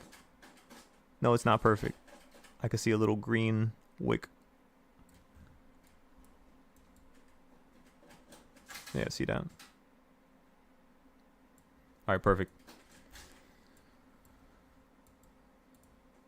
Okay, so the halfway point, yeah, that's crazy. Your halfway point literally lines up perfectly with your previous 1/4 point, if I'm correct. Because that's the box right there. Oh, yeah. So that's the box right there. That's one box. Is it, or am I bugging? This might have been the older box. Jinx, can you please be quiet for a second? I can't think with you eating the metal. She's eating the metal in the cage. She's not happy because I didn't get her branches. So I'm going to have to get them later. Yeah, real tree branches. I'm serious. Oh my god. Can you guys hear her make that noise in the background? I always wondered.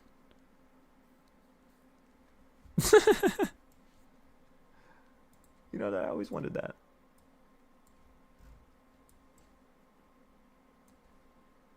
It's so weird how you're lining up with all the other previous weekly boxes as well.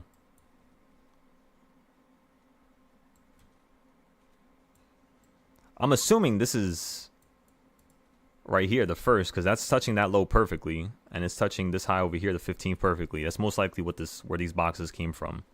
So if that's the case, that's one real box, which means this is a second real box. So you're at the midpoint of the second real box, which means with the level you could fall down to today is oddly perfect with where you actually need a double point of confirmation, which is 647, 648. So it does look like this market might actually crater here. Especially if you get below 659.01, you might just collapse out the sky here. Where's 648 here? That's crazy how that's the bottom. And then I can see you running right back up to 655 right after that. It's like a drop straight down to here and then straight up to here.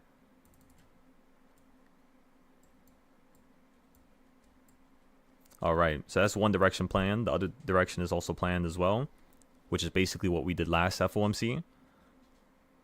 Which means below 659.18, everybody, on the weekly scale. If you guys want to take a picture of this. Remember, I'm going to take some pictures and send it to you in a bit here. But, yeah, that should be good. SPY looks like it's dipping down a little bit lower here. But yeah, did you guys see what I showed you already? You guys understand it now? Last FOMC, you basically did this right here. You hit the midpoint, ran up much higher, and then 2 days after, from the high of that day, you pretty much performed a 12 to, how much is that? Like a $22 jump, drop. $22 you dropped out the sky here. If you're not including this high from the next day. Like, let's just say you bought puts on this day, which is like today. I could definitely see a drop like that, yeah. Alright, so let's look for the puts for 0 day for... Not SPX, because that's way too expensive. Let's look for SPY puts. Again, we're not going to buy it right now. We're going to let the market run up higher. And then once it runs up to another high, right before FOMC, right before Powell speaks, we'll get into a put at the top and see if we could play straight down to 654.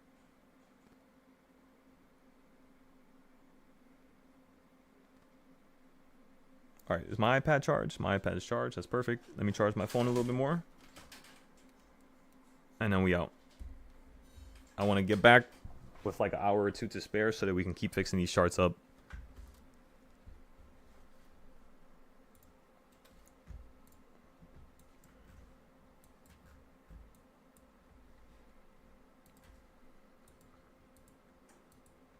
Okay.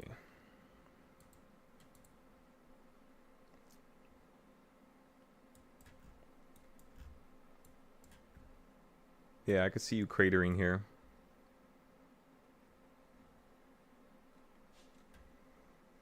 You could fall as low as 642. Let's look at some 5-day contracts for 642.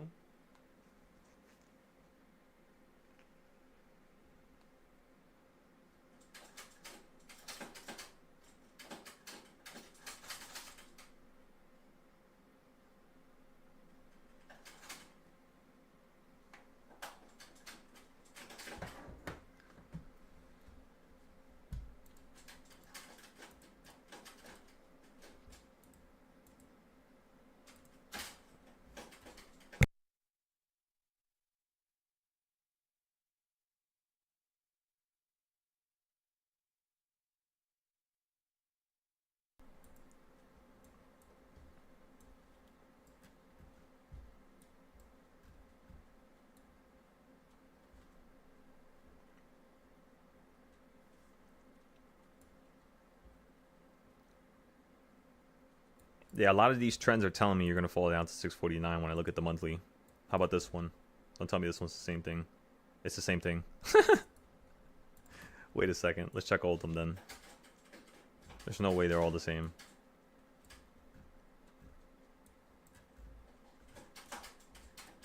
This one says 653 first. But then if I fix this wedge, it says... That's wild. Because all these wedges are made differently. So that's also 649. How about this one? This one says we're going to fall down to, with what I've drawn, 652. What about this one? This one says 646. What about this one? This is your bigger one, right? Actually, not really. It's kind of like your weak. Yeah, this is actually your bigger one. That's all the way from April. Which means that 646. I would say this is old. We're not going to count that one. What's this one? What's the halfway point? 656, and then towards the bottom, 640. Perfectly with 639. Next one. This is your upside down chart. So again, this is the chart I made upside down. You might ask, how could the person make this upside down? All you gotta do is go into your settings on OBS, flip your screen. So the screen that I see from my other monitor, which shows me that I'm live on YouTube, and it kind of records my screen. Basically this right here. So if you take this right here basically shows me what's on this screen right here, like the main screen. And all I did was I flipped that one, the recording platform. I flipped it upside down, and I recorded all these trends upside down. So it looked like the SPY was basically going from like right to left, you could say. And when I was looking at it like that, it let me see so many new patterns. I kid you not. Because it's all about perception, right? As long as you could change your perspective and your perception of something, you can truly see it from another lens and, you know, use that style with your trading. And the one thing I noticed was that if you look at this from down here to up here, it's like they're kind of the same. It's like the green boxes are always bigger, which makes sense because this market is more bullish than it is bearish. But then when you look at these boxes over here, right? Giant box, middle box, giant box. I'm thinking this here is probably just going to contain a middle box. If that makes sense. Because then if you go over here, it's kind of like the same size, right? But that was COVID, right? Black Swan event. Something that's a little bit harder to predict. Something that's a little bit more random to hit the hits like the what's called the wire in terms of news. So if we look at the previous one, smaller, and then down right there, it's pretty much the same thing. It's just wider. It is of course shorter though. This one right here you drop 60. This one right here you only drop 31. So you drop 31, then you drop 60, then you drop 130, then you drop 50, then you drop 130. So it's weird that you drop the same amount, 2 drops in a row, 2 major drops. And this is why I was trying to tell everybody. When Trump crashed the market, one of the reasons why we predicted this is because we were using this prediction over here, the last one. And you pretty much dropped damn near the same amount, 50 cents different, 70 cents. 70 cents difference in terms of a difference, my fault. But right after that, you got $111 going back up. Then you had a middle drop. Right now, we didn't have that. That middle drop is what we were waiting for in order for us to buy more calls to play the continuation of SPY going higher. So basically, SPY was supposed to fall down to here, is what I'm trying to tell you all. And I still think it's going to fall down to here. It's just it might take till next year, honestly. They might wait until 2026 in order for you to crash down lower. For now, I think they might push you up to 670. Unless they just want to crash you and tank you from the market here. Like if they do the interest rates today, that's definitely enough to remove you from this area and make you drop. If they pause again, I'm just letting everybody here know, we're most likely going to start reaching this new high. The only thing is, like last time, look at what happened last FOMC, which was over here. You ended up dropping and tanking that week. You still picked up and ran up higher, but that drop was very significant. So in terms of this week, that's kind of what I'm looking for. FOMC to shake the market, make it go slower, make it drop down a little bit lower. Then we buy into a call for the continuation to 670. And then at that point, I think we should start playing some monthly puts on SPY. December, February next year, just to prepare ourselves. So yeah, remember, this is just one chart. We have many, many, many other charts like this one here. This chart tells me that the next time we want to enter into a put play is going to be around 668. And then you see how there's a pink circle and an orange circle? That's basically you doing what you did last time. So if you hit this area, most likely there's going to be a giant crash. If you can hit 680, depending on how fast you could do it. Just depends. Go to the next chart. This is the notes chart. This one tells me you could fall straight down to 641. I'm using a trend from last summer, by the way. And you were literally dancing on it, let me tell ya. Again, these blue lines right here are a small trend from last summer. All I did was break down the bottom of last summer. And then I just basically made it so that this summer was touching that bottom at least, which is like June to July. And then somehow, for the rest of July, you ended up just perfectly hitting it. August, you ended up falling down to it 2 times. September, you ended up falling down to it 1 time so far. So I do think you could fall down to it. And it's kind of funny because look at this. That area perfectly matches up with this high, which is where I was telling you guys we need a double point of confirmation. You kind of got one here, right? You see how you held like right here, but it's not perfectly touching it. What I want to see as a double point of confirmation is a giant up and then giant, down right on top of it. You hold right here. Maybe consolidate for like 3 days. And then you start running right back up into the new high, which is going to be the final high. Because usually whenever you have a high, the way the market trends is like this here. Take for example, like look at this, which was 2025. And then look at 2021.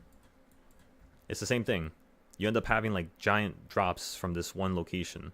And that's how you know. So that's why I thought that you were going to crash in the 640s.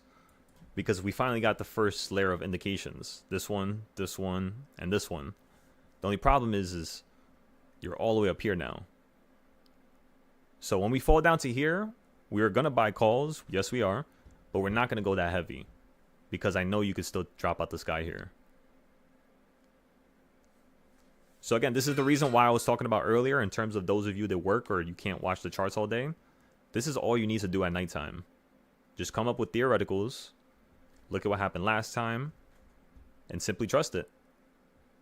This time is going to be a little different, of course, compared to last time. But it's going to be very, very similar. Also, this reminds me of 2021. When you were running up here. The first time. It reminds me of just like that area. You just literally kept pulling up into a new high, new high, new high. Now, how did you know that it was going to stop here? Well, everybody, look at how crazy this is. If you would have took the high before COVID, I've never actually taught this before. So you're seeing this for the first time. Everybody, at least. Let me go to a clean chart. That one's definitely not going to be clean. That one's not clean. We can go to this one. All right, so if you take the high of COVID before you dropped out the sky and you take the low, you have this box right here, right? If you double this on top, watch how cool this is. Play puts at the top of this box and look where the market fell from. Right near the top right here the first time.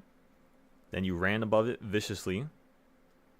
Fell down right on top and you held on top of this previous bit of consolidation, which is right near the top of this box. So let's just say if you would have ran above it. So right here we would have played puts, right? I would have had everybody buy into the puts before you end up hitting that support area or that resistance area. That's usually how I make people buy. So watch this. This is the original box.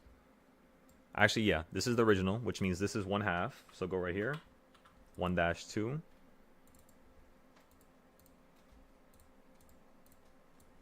And then you would chop it up one more time. This is going to be the 1/8. Or 1/4, sorry. 1-4. Chop it up again. This time you're going to get the 1/8 point. And this is where I would have had everybody buy the puts. So I would have had you buy puts over here. And the second you ran above it, I would have had you buy puts again above it. Now, when you actually went above the top and finally hit it, which was right here, we might have played puts the second you actually hit this area right here. I might have just had you guys buy into it. Of course, you then went up higher. So we would have averaged down over here, because right here is October 26th, 27th. Actually, no. November 1st. So you would have hit the top November 1st. Then by the 19th of November, you're still consolidating. I would have had you guys buy right here at 470.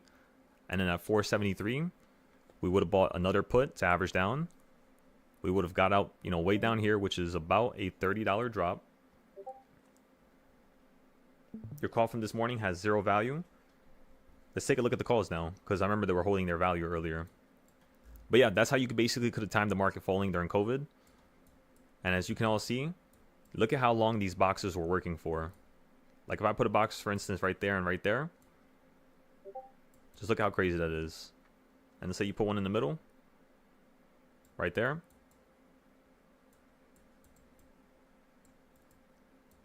So again, this is how you break down market structure. So now if we take that same theoretical idea and we use it over here, that would mean that if we use the trend from up here to down here, we're going to find out where this is going to stop up here. And if you measure it, the first thing you're going to realize is that the market could run to 730, 740. So right now, we're not even close to the peak, basically, is what I'm trying to tell you. We're just at the halfway point. So that's why I'm not going crazy trading, back and forth, because it's not the time for that yet. The best time to trade a market back and forth, like for example, the times that I've seen the people inside of my Discord make the most money is going to be when a market's consolidating like this here. Which makes sense. Does everybody remember how a couple days ago when everybody joined the Discord, the market was moving really slowly? It was like really structured. Like for instance, you went from up here to down here. You started falling from Thursday. And if you go look over here, look at the top, you started falling from Thursday and Friday. And then Friday you continue to go lower. Over here, Friday you continue to go lower. And this whole entire week followed it. Pretty much performing the same trend as right here, but just smaller. And then you did the same thing here. Again, smaller. Actually, no, I think this was bigger. Let me measure it. Yeah, that one was bigger. I remember now. Because when we saw that, we were just like, all right, maybe the market's changing directions here. So we told everybody, just go very cheap into a call for 650. And then you ended up hitting that within like 2 days.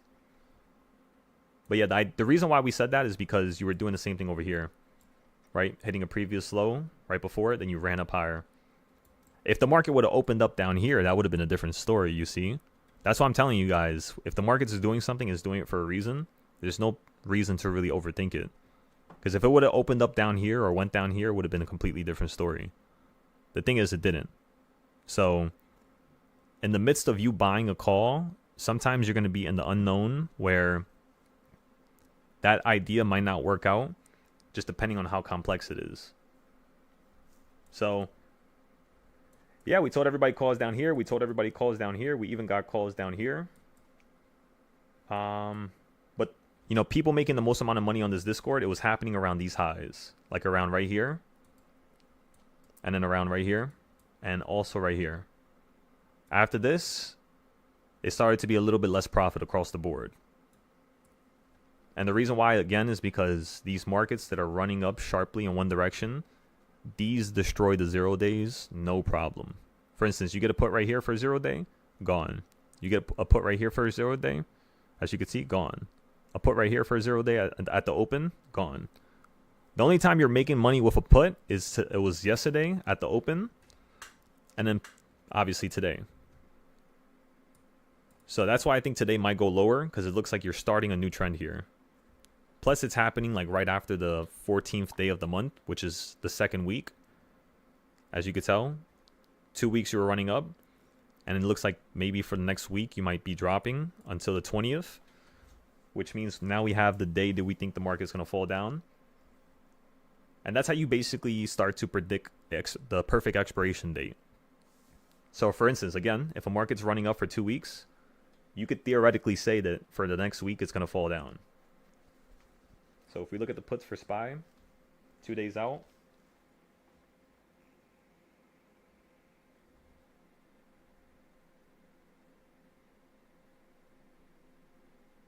okay, now let's look for options for Monday.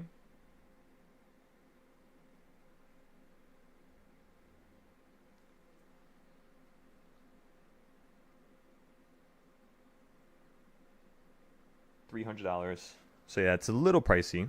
What we could do is we could turn this $100 account that we have, turn it into like 300 to 400 with just one SPY trade around FOMC, and then try to see if we could dump in that whole entire $400 into another play like 5 days out and see if we could double it by the next day again. So again, we're going to go from $100 to around 300 to 400 with the first trade. It's going to have to be a really good trade, so as I'm, at the doctor's here, I'm just going to keep planning it. And then after that, I shouldn't take long. I'll be honest with you guys. I don't think I have anything too wrong with me. I think it's just, I don't know, something. Some type of reaction to something. It's not as much as the other day, but the other day I woke up and it looked like I think I told you guys, but it looked like a gravel road, with rocks everywhere. That's how my whole entire forearm looked. But it didn't hurt nothing. It just itches. So again, everybody, I'll be right back. I'm going to post everything on the Discord. We went over a lot of theoreticals. My personal idea is that, yes, you are going to probably fall for like the next 5 days here. Potentially maybe till Friday, because tomorrow's Friday, right? Or tomorrow's Thursday. We might actually get the drop this week, and then by Friday, we're going to be at the low. I could see Monday having another low. So if anything, depending on how low it goes today, if you could fall down to 649, we'll buy a call down here. Got that, everybody? So again, if you fall down to 649,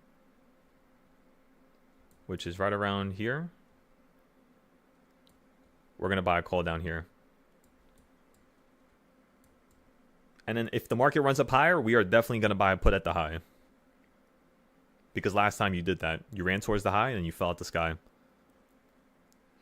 The only problem is actually, now that I think about it, this box is wrong. We had to use this box, technically. So what that theoretically means is that you're already kind of at the high. So this market could just be mostly red until 2 o'clock.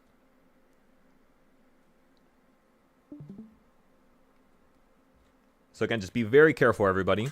In terms of if you actually truly compare last week to this week, you are already at the high that FOMC hit at 2 p.m., which is what made you actually fall down to the midpoint, which means we could be positioned to now fall down to this midpoint down here. If not the quarter point, which is going to be 653. So yeah, this is going to be real fun today. All right, let me go now. I'll be right back. All right, guys? Ladies and gentlemen. Wait, let me answer what you said before I go. Anybody have any questions, by the way? You said calls or puts before FOMC comes out. In terms of calls or puts before FOMC, the first thing I would say is wait for this market to fall down to 656 if you're going to buy calls before FOMC. If you're going to buy a 0-day, you can get one at 658. If you're going to buy a 5-day to 4-day contract, wait till you hit 656. And if it goes underneath 656 for whatever reason, let it go below number 5, let it go below number 6, and follow this line that I have right here. It's going to fall below number 5, run up above it, and then buy into the puts the second it gets above it, because you might be able to potentially play this downside going lower. It's just go very cheap. Remember, your insurance is on the top. So look at this right here. Everybody should be paying attention to this. So for a 0-day option, if at number 4 you use $40, that means if it goes against you below number 5, you're only putting $10 into the trade.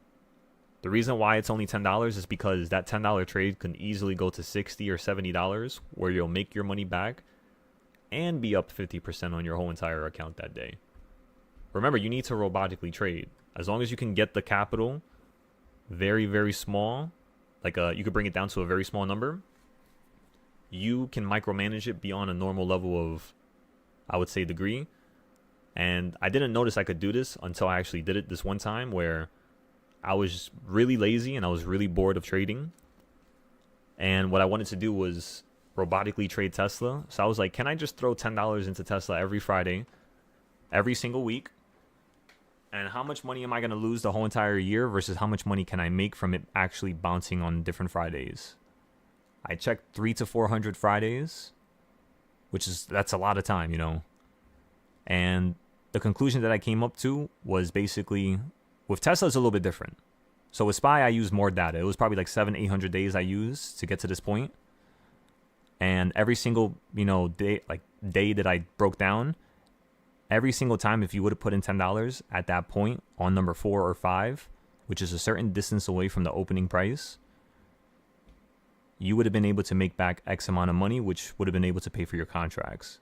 That's why at number 5, I'm basically telling you to use $20 for an $80 contract, because $20 can turn into $160, $140. It's just you got to wait, hold, and sell at certain times. So for instance, if you buy around 11, you're going to have to sell this 0 day before 1, if not around 2 p.m. That's the theoretical. If you have a runner, you can hold it to 4. But you always want to get rid of your contracts within an hour or two of purchase time, like whatever time you purchase it. For the puts, I would say we need to let this market run up to the top. So if somehow it hits 661, 662, like right up here, right around 1.5 on the reversal points, we could just buy some puts up there. So I hope I answered everybody's question there. And then you said, exactly, yep. That's correct, bird's eye. I'm thinking calls before FOMC and then puts as soon as it happens. As long as we run up to the high. Because then it's just like last week. The only thing is you are already doing something a little different from last week. You're a little bit more bullish than last week, at least, for now. But we'll see. Maybe it just wanted you to have that start so the contracts were just, a little bit cheaper for the put side. Because the IV for the puts, remember, it was higher when I showed you guys. So you just got to be careful with that. Use a small account and compound for 50 days. No, I'm telling you, Stefan, because most of the trades you get into, it's wild, but you getting 20%, the reason why I tell everybody to sell that 20% every time is because every single time we buy into a 0-day option, even if we hold it all day and we wait for the last hour for it to come into play, if let's just say that day the market actually hit the number we wanted it to hit, every single time we were up at least 20%, if not 50% or greater. So what that means to me is that 20% is the consolidation range. You can go 20% up, 20% down, then it goes up 100%. It makes the bigger move right after that. But you're not playing for the bigger move, because the bigger move is going to be more money, which again, if you're not at that level, is just going to make you a little bit more conscious of your trades. You're going to overthink it. As long as you can do it really slowly and you get 20% per day, it's going to feel like nothing ever changed, no matter how much money you have. In fact, you're going to make a lot more, of course. But if you guys want to see the statistic real quick, if you have just $20 and you basically let this market run up 20% per day, there's 20 trading days in a month, not including weekends. You would turn $20 into basically $800. Now, what happens if you add a couple more days to this, like 25 days? You start scaling the account viciously. So the second month would actually be where you're going to make the most amount of money. So again, month 1, you only make $700. Month 2, you make $29,000.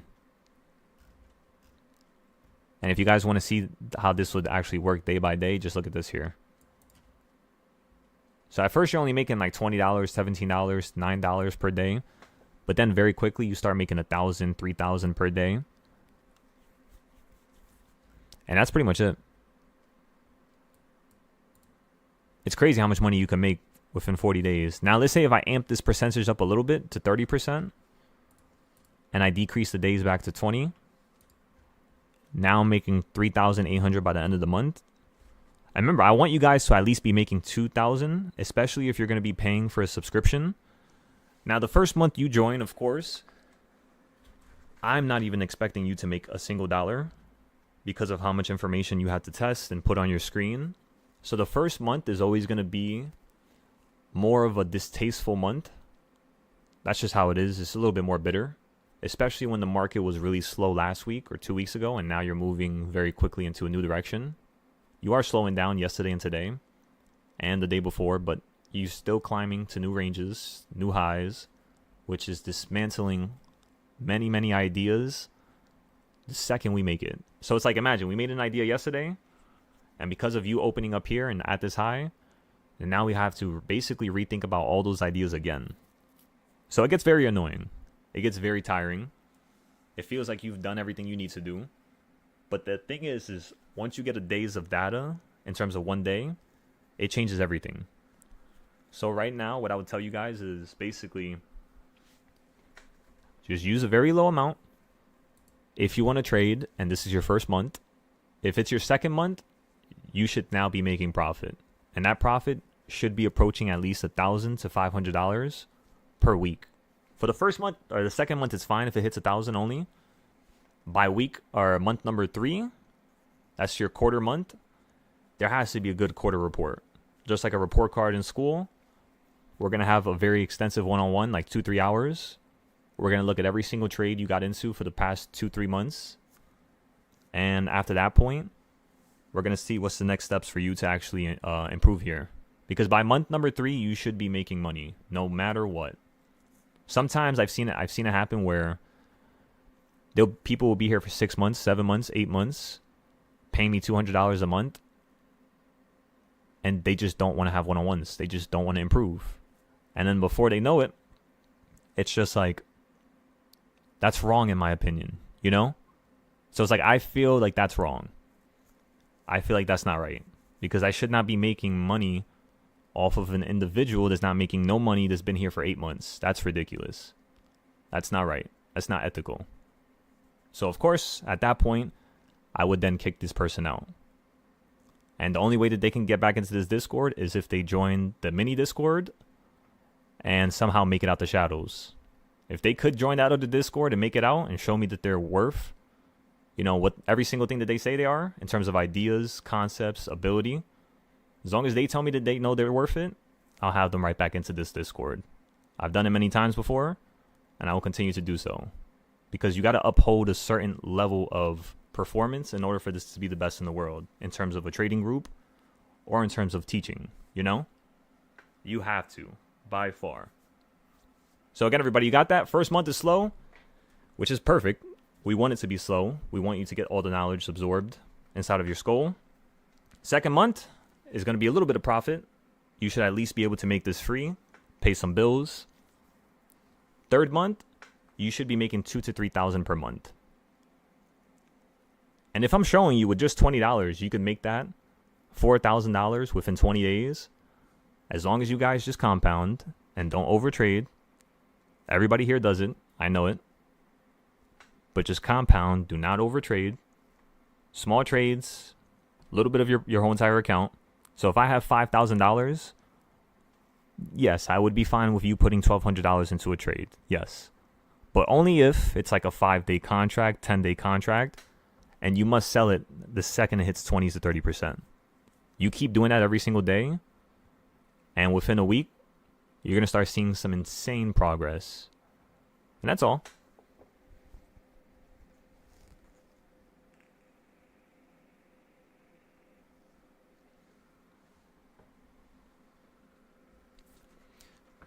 The only problem, Jada, is that if you don't have the weekly boxes, you're pretty much just gambling. And I'm not going to tell you what to do. We're all grown here. We all can make our own decisions.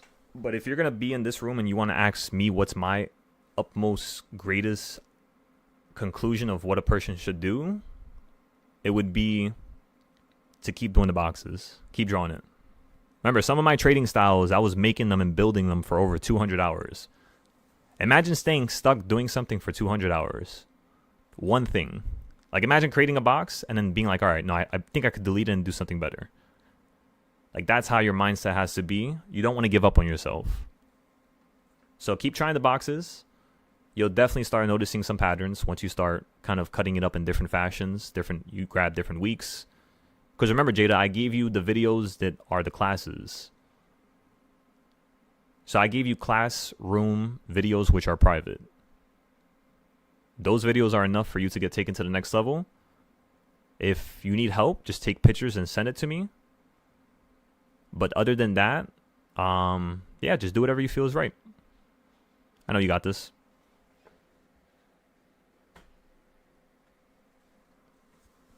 Keep testing and testing and testing and testing. Remember, that's all we could do here. You send me a message about it? See, I'll take a look in a few here as I'm leaving. And I'll see what's going on over there. What chart is this one here? I forgot. Oh, this is the monthly one, right? This should be the yep. The monthly one. Where's the other monthly one? So yeah, this is the video this is what I created the classroom video on. So when I created my video, I showed you how to do the monthly ones. I showed you how to do the weekly. I showed you how to do the monthly diagonal chart, which are these purple lines that are coming from the left side. I also showed you how to do a smaller monthly, which is the yellow ones. And then I show you how to do even smaller monthly, which is kind of like a weekly now. It's not really a monthly since it's August. I mean, you could say monthly, yeah. And that one is basically like this. I can actually fix it here. There you go. And then you have the even smaller one, which is right down here. So as you can tell, like, it gets from bigger to smaller. And as long as you use all these different charts and you merge them, such as merging it with this one here. This should be the other classroom video, I think. Yes, it is. And then you merge that with the weekly boxes, which is the short-term stuff. And boom, there you go, everybody. That's pretty much all you have to do here. That's how I got all these buys and sells, because think about it. The second it hits the midpoint or the quarter point, I'm just going to buy a call regardless of what the market is doing. So like right here, you would buy a call. So like imagine you're at work, you're busy, you can't see the charts, but the night before you made these weekly boxes. All you got to do is have your limits to buy these contracts at a certain price. And you might be like, how do I know what price is going to be at? Again, watch this. We're going to take yesterday's price at the close, and then we're going to look at a potential drop to the bottom here. So this is how you would do it. Let's bring up Moomoo real quick. What did I just say again? Drop to the close, drop to the bottom. So you would be like, all right, if you hit, you're going to be like, all right, I'm going to trade a 0 day while I'm at work. I'm going to do something stupid because we all think that that's, not the right thing to do. But at the same time, I'm going to test my ability. And if you told me that, I would completely understand you. I would be like, let's go for it. Let's do it. I'm right behind you. So how would you do this? Very simple. Go to the option that's about 3 strikes above 655. These cost 298. So open this up here. Where is it? How do I bring this to the side? Open this up here. Go to the 5 minute. Let's go to actually the 15 minute. What was yesterday? What time is it? How can I see more data? Why does it show me more data on my phone? I hate how I can't expand this. How do I expand this? 916. Stop with that big ass box. I can't see nothing. What is this? The 17th. This is 16. That's yesterday. So right here, this is the price. So this option right here would have costed around 379, right? So if it costs 379 and you are basically, I think you were 2 strikes in the money at that point, think about it. Just think about it just like this. It's simple. The market needs to fall down to 655, which means these options are going to be $3 above. So look at the options that are $3 above, which is 1, 2, 3, right? That means if you fall down to 655, this 658 option is going to be now 2 strikes out. If you click this and you go look at the prices real quick from yesterday and today, you would see that. Let me show you right here. 916 around close. The high was 217. And then today you pretty much hit around 150. But we're thinking about yesterday's prices. Imagine today never happened yet. It's still like nighttime and we're waiting for the next day for FOMC. You would be like, all right, this is 213. If this can actually fall down to this price, right? And let's just say the option you think is going to cost 216. The next thing you would do is look at the previous price that it actually hit, which was a couple days prior to that. It's just I can't show you that right now. Actually, I could like this, but yeah, it's too small. Let me try to see if I could just explain to you like this without looking at it. Okay, so boom. The option you want to, the price that you're waiting for the market to fall to is 655. Boom, we got that understood. We have a clear idea of that. The option I want to buy is going to be a 658 because I want it to drop to 655 and then run up to 658. If the market drops to 655, the 658 is going to be 2 strikes out. So if it goes 2 strikes out, that means this option that cost 290 is going to cost around 180. Point blank, simple. Imagine these were the prices from last night. Let's just use the current prices we see on the screen. So that's pretty much it. So again, the option costs $290. I would put a limit order to buy it at 170. And then in the same order, because you could do this on Webull, you would then click the take profit. And your take profit would be, for instance, 230 or 290. That's all you have to do. Buy it at 170. Take profits at 230. Because think about it. The market's now going to be at this price, 655, which means this option is going to be 2 strikes out, which means what you want is basically the market to... Okay, for a second I thought I was looking at puts. I was about to say, oh my God. So basically you want the market to fall to 655 and then run up to 658. And if it does that, your option is going to go from 180 to $280.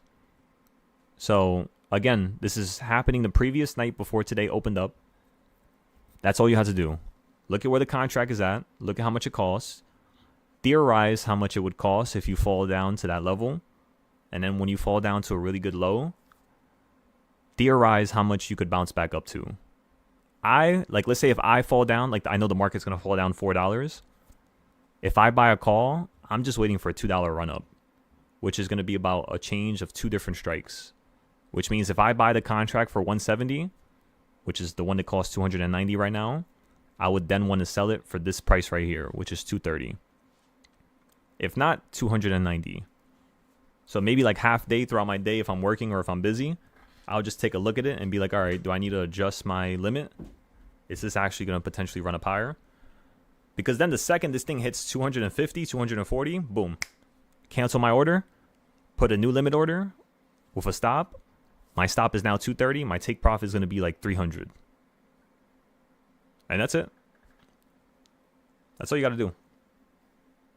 And again, how do you get these strike prices? You're getting them from the weekly boxes. I hope that answered a lot of questions for everybody. All right, so I'm going to be back. Probably take like an hour. And then from there, we will trade FOMC, everybody. Get ready. It's happening real soon here.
Order filled.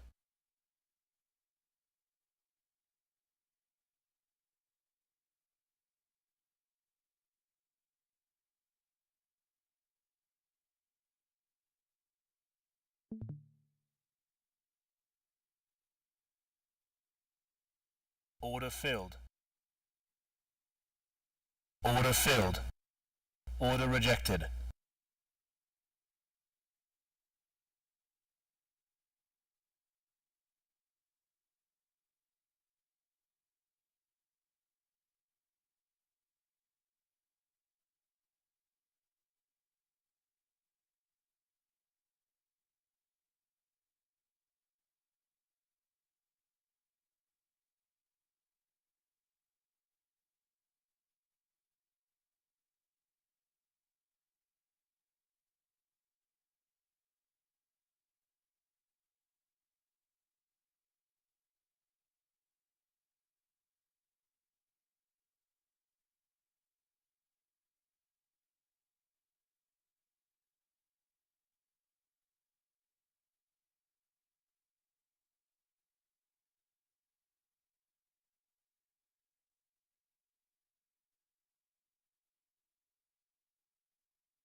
Order filled.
Order filled.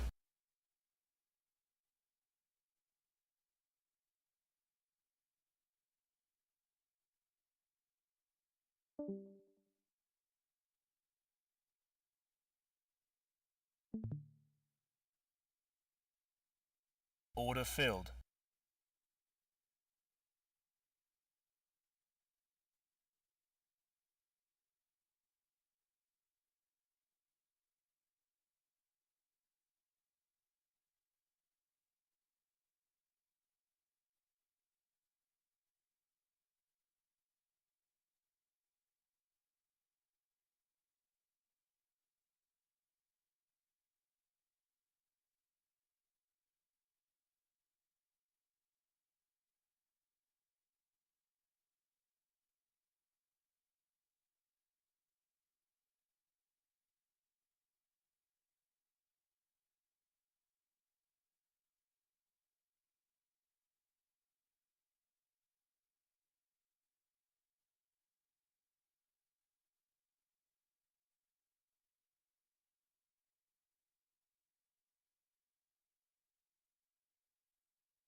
Order filled.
Order filled.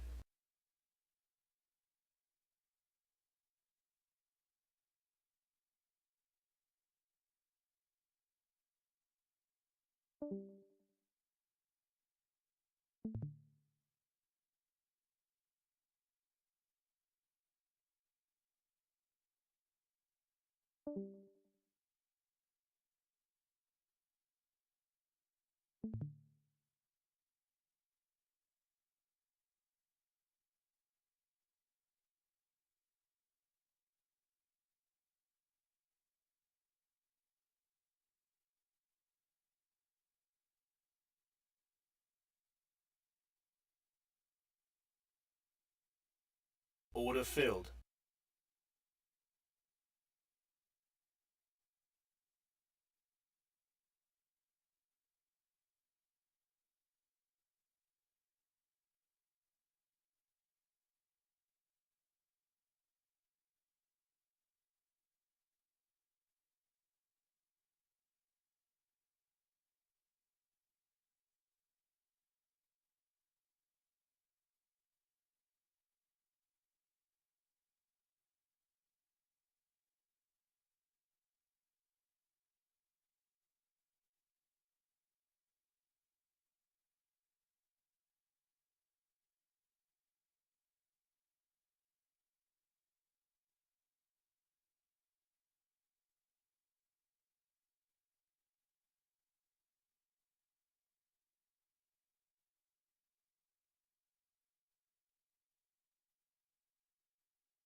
Order filled.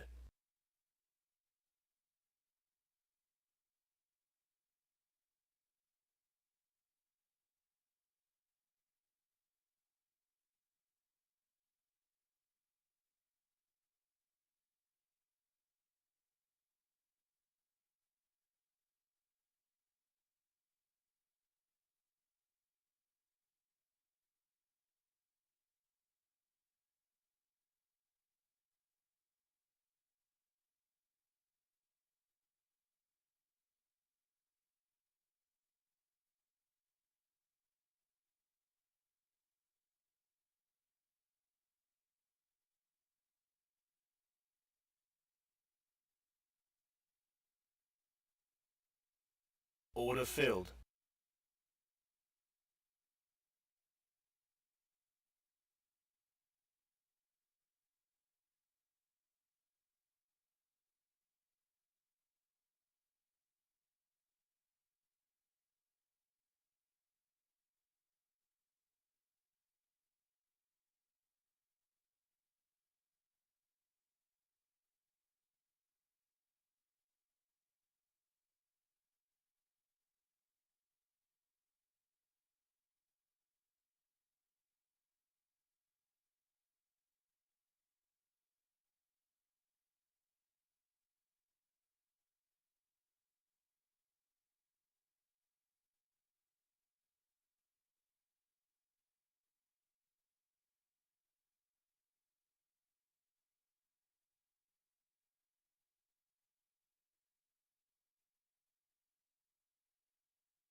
Order filled.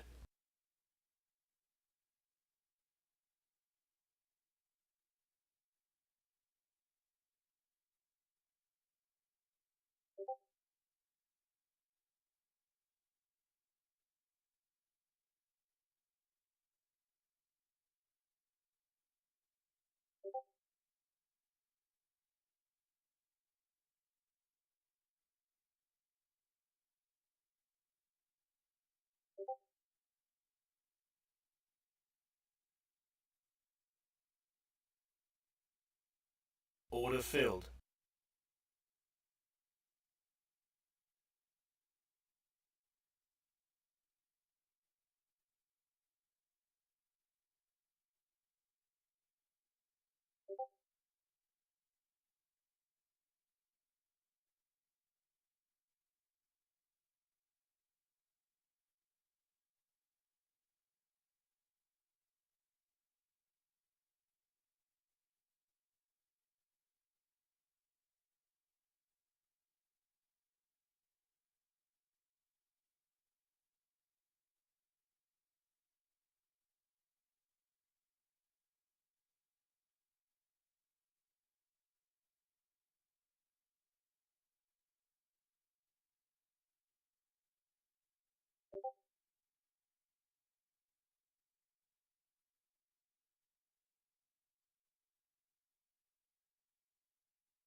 Order filled. Order filled.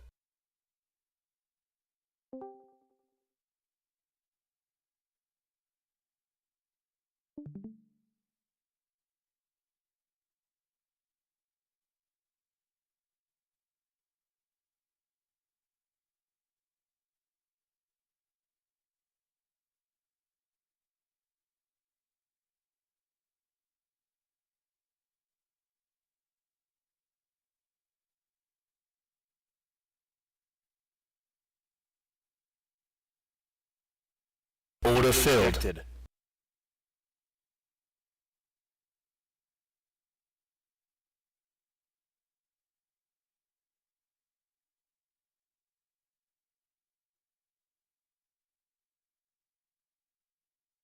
Order filled.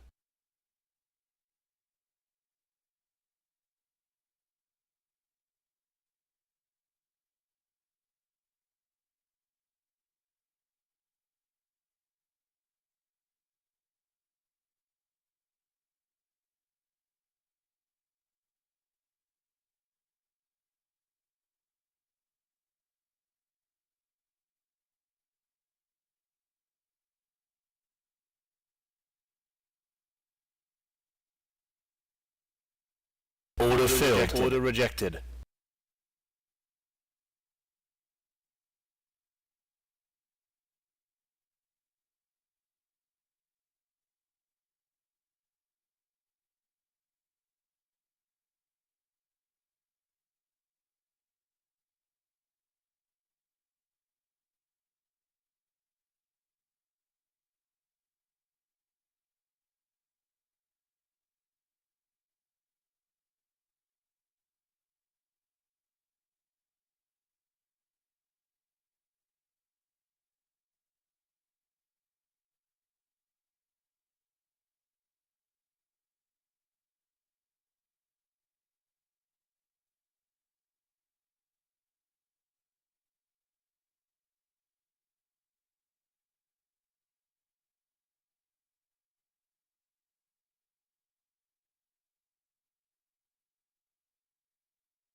Order filled.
Order filled.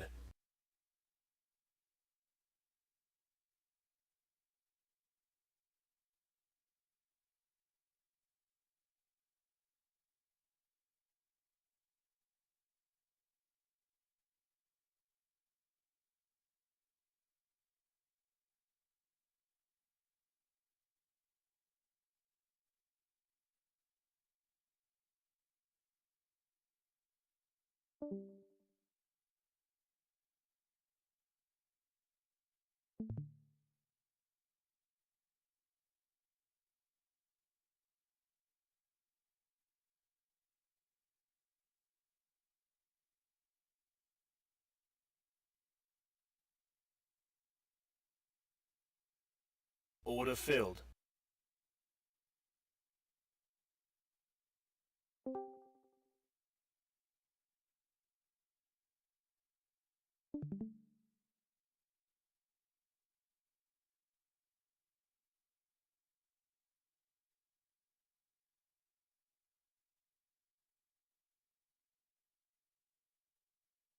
Order filled.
Order filled.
Order filled.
rejected.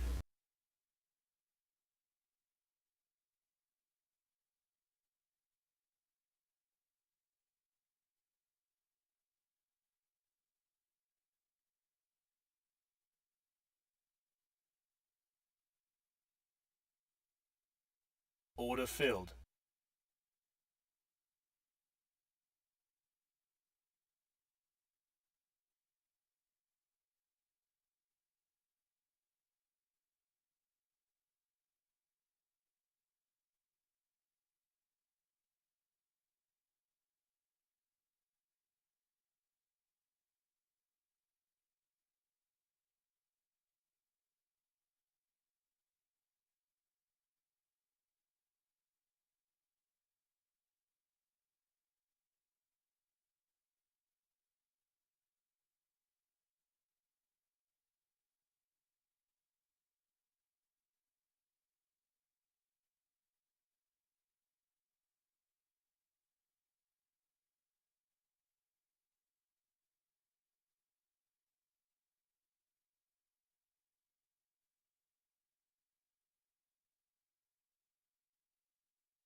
Order rejected.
Order rejected.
Anybody catch a good trade off FOMC? That shit seems just weird to me.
Order filled.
Ladies and gentlemen. Oh my goodness. I just had like 20 trades off of the SPY. What in the world was that? I think that's the most I've ever traded the SPY in a close setting, and every single trade was profitable. Not one single loss. Man, you ain't post one. I didn't know what the fuck was going on, man. That shit started to dip, then it started running back up. I can't. Yeah, I was just paying attention to the reversal points on my phone. I just kept switching between TradingView and my futures app. Yeah. That's pretty much it. Yeah, I was looking for a definitive move. I didn't know it was gonna bounce around, man. Drop down to, you know what I mean? You did say 556 or 5506. Like, Yes, sir. getting beneath that. Man, did you buy some calls down there?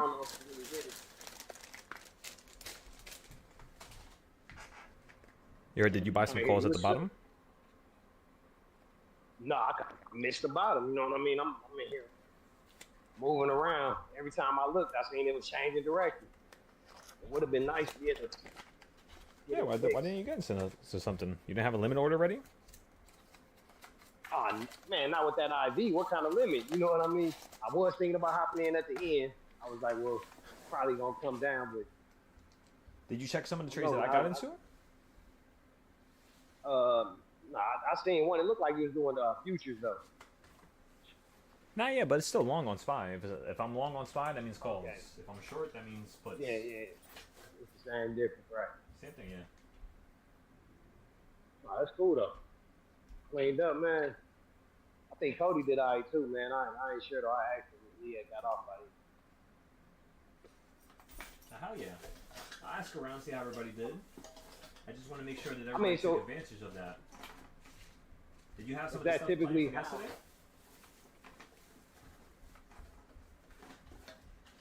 Like, what was your plan yesterday night?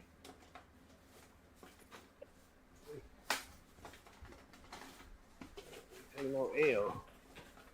I ain't see no clear. I didn't even get a chance to even look at my trading view, man. Honestly, I just kind of checked my phone. Wait, so you didn't look at your trading view last night when you were trading today? I didn't even have time, man. You know, trading view be laggy, man. Whenever I start, I gotta wait for the chart to pop up. You know, the bars to come up. You didn't even trade today? Huh? You didn't even trade today, is what you're telling me. Nope, no, I didn't get in anything. All right. The IVs was stupid. The IVs was stupid. I'm looking at it like, man, this is crazy, man. It's like the way the IV was bouncing around from 60 to 30 to 55. I was like, man, this is too much, man. Nah, yeah, you're right. Okay, there we go. And then as long as that's the case. And then it was like, I didn't know. I feel like I got caught up on the, like, was the market expecting a half a point? You know what I mean? Yeah. Like 5 base points. Because it seemed like the Porter base point, at first it took up. It went up. I'm like, man, it's weird. It ain't supposed to be going up right now. Well, that's the thing is they're going to make it go up over the night. 0-day price action is different from weekly goals, you know? It's always going to be different. So in terms of the 0-day price action, that's the reason why I was going long every single one of my future trades. If you look at them, every single one of them are long. Because I knew they were going to push the market up higher because they always do that with news. Meaning if something is bad and you know the market is going to drop, they're probably going to push it up that day and make it drop over. They're probably going to push it up. Yeah. Hey, and that's what had me hesitating. I was like, man, that's like they anticipating everybody to play short the market. It seemed like they fooled them up. They fooled people. People jumped in.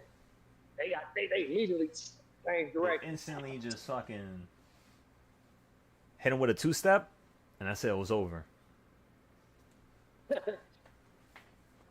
Nah, yeah, that's what. Bro, I'm telling you, they've done this so many times to me. That's why now the way I trade is in a way where it's like if it's overly bearish, like the simple fact that people predicted the fact that the Fed would cut rates, that right there is a problem with me. And they actually did cut rates. I've been waiting for them to do this ever since not January, but December of last year. Imagine that. So over 9 months, I've been waiting for them to do this. So the simple fact that they finally did it now, I mean, I'm very happy about it, of course. But that means the market's just going to drop down lower, which means now it's time for us to actually get our December, January, May puts of like next year and shit. Now we have to get that now. Yeah. So, and guess what? Most of the people that just joined the Discord, they're not gonna have the capital in order to do that. So it kind of sucks for me because as a teacher, I don't have enough time to prepare my students to actually have enough profit to be able to play a decent contract to the downside. They're gonna be way too expensive. So you're saying the big move is still to come? The big move hasn't came yet. Exactly. Yes. This is bro. This is this is nothing. I can promise you that. You hit it on the head when you said that. You was like, because I done got dislike the market. Like, there's no reason why the market will go up today. Matter of fact, there's every reason why it should go down and the market goes up. So I was kind of, being cautious, and I seen like how it was changing direction. I imagine if it's hitting reversal points, that'd be ideal. But I was expecting a bigger move. Me too. So I was kind of waiting. Last time you got the interest rate cut after a pause or after a long time of you not getting nothing, that the market went down by like $20 the same day. The same day. Not the day after, not the day, after that, but the same day. Yeah, immediately. Right. It was like it just tanked. That's what I was expecting. So it kind of threw me off, man. And if I wasn't sure, you know what I mean? I felt like I'm drifting into gambling territory, and I ain't want to gamble. So I understand. By the way, Louis, did you buy a call for number 4 and number 5 at the bottom there? No, I ain't straight at all today. Can you see my screen right now? I want you to look at my screen and I want you to see how insane this is. Every single time there's FOMC, for some reason it perfectly reacts to the reversal points. Every single time. Like, this is like the main chart that we use every single time. And it always works. Let me see. You got it up right now? Yep. When it hits number 4, bro, instantly bounces up to number 1. And then I went short again.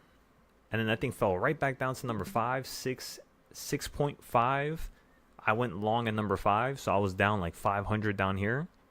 And then instantly went up like 600. And because of that, it allowed me to jump up from place 400 in the world all the way back up to number 40. Oh shit, you in the top 50. Yeah, top 50 already, bro. And I wasn't supposed to be here by now. I was supposed to do that tomorrow. But I couldn't stop myself. I'm not gonna lie. I couldn't stop myself. Hey, did you see who number 1 is? How far are you up in the pole position? He's not that far above. He's a pretty good trader though, because he's been staying at the top for a while now. So whoever that is, I kind of wanna know who that is. Sooner or later, I'll figure it out. But whoever that is, not yet. They're definitely a really good trader. 100%. They have some type of structure down that's similar to mine. I can guarantee that. Yeah. But no, I ain't copying yet.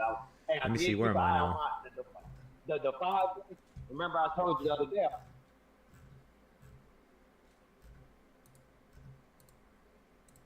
Let me see, where am I at now on the leaderboards?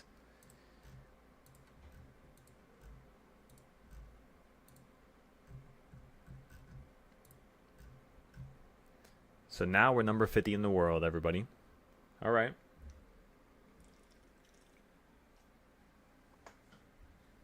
I'm going to stay up all night. So by the time we actually hit 9:30 a.m. tomorrow, I'm going to be number 1. I can promise you that. Just get ready. Again, everybody, I'm going to be trading 24/7 all night tonight.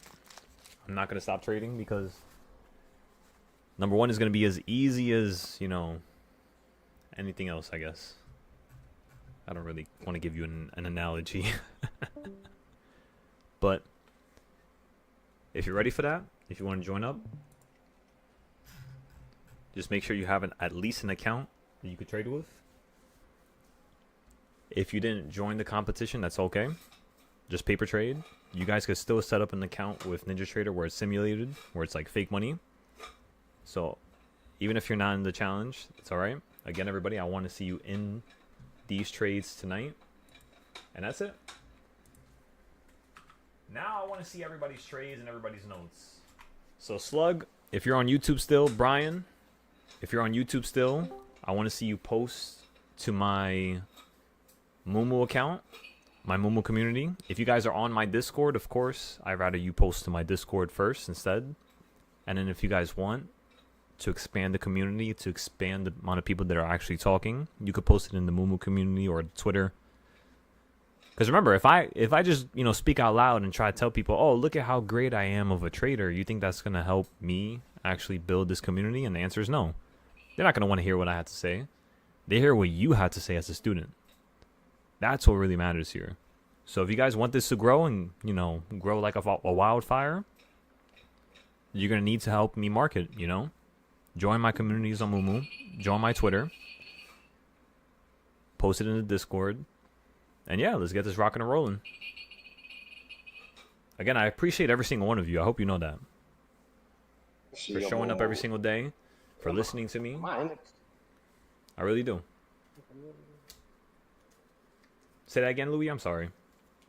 No, I'm trying to figure out how I even get into your community, man, on Moomoo. If you go to the top of the Discord, I have everything posted on the social category. Okay. So it's like under the start category, and then you would scroll up a little bit more, and then you would see Moomoo community. I just sent you a friend request. I'll post it again here too as well. Let me see. I'm following you already. Let me post it here.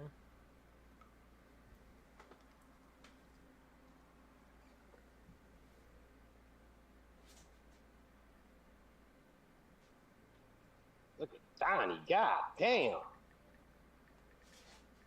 What?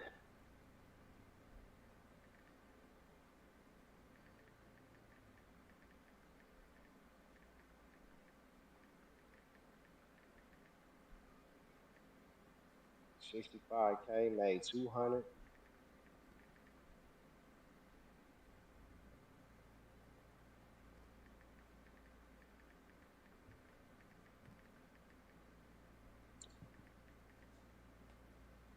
Hey, Donnie be getting paid off these small ass moves. Crazy paid though.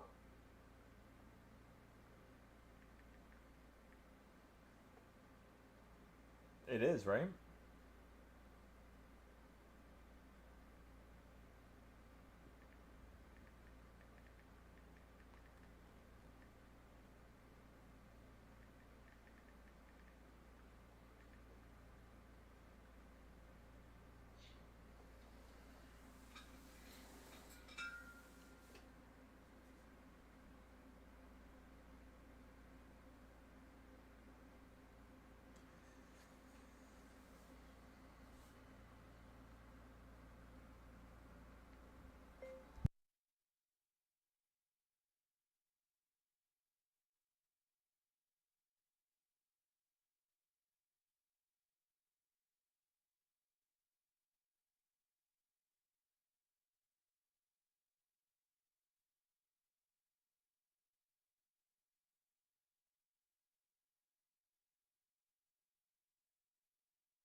Alright, so we're just going to give them around like 15-30 minutes. And then we're just going to be scalping like $30 to $100 each trade. The way we're going to go about doing it is just with the DARP. So we're going to use the weekly DARP and then the monthly DARP. I don't think we're going to use the daily DARP, but if you guys have that, you could try it. See how it goes.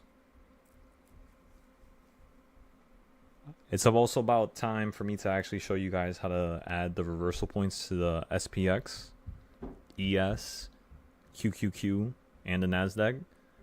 Last night, I just went ahead and created the reversal points for all 4 of them. So we're going to go over that right now. After I turn off the YouTube, we're going to create a private class video. Everybody else on the YouTube, I thank you, of course. Thank you for showing up every single day. Absolutely thrilled that you are here listening to me every single day. You're taking these trades. If the trades went your way, absolutely amazing. If they went against you, absolutely amazing. Make sure you document it. Make sure you actually tell the whole community what you did, what the idea was when you bought, when you sold, how much you paid for it, how much you lost, how much you gained. I want to know every single bit of information that you can spare and you can give us We need it all. Because again, that's the only way you're going to actually improve. If you're not tracking down the time, the second, the cost, the strike, the expiration, if you're not going above and beyond, you're never going to go above and beyond ever. Meaning you're never going to make money. You're always going to be trying to aim for money. You're always going to be trying to grab it. And you're never going to be able to. The only time you're actually able to grab the next level, grab profit, grab the life that you always wanted, right?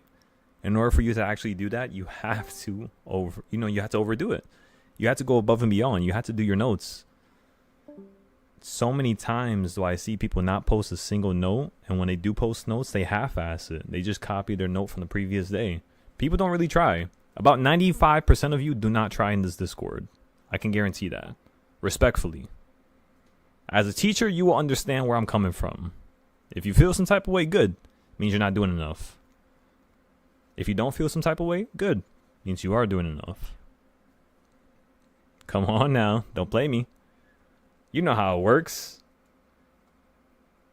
So again, if you feel some type of way, you're not doing enough, it's time for you to do enough. It's time for every single one of you to call me so that we can actually arrange these one-on-ones, arrange your charts, make sure everything's up to date.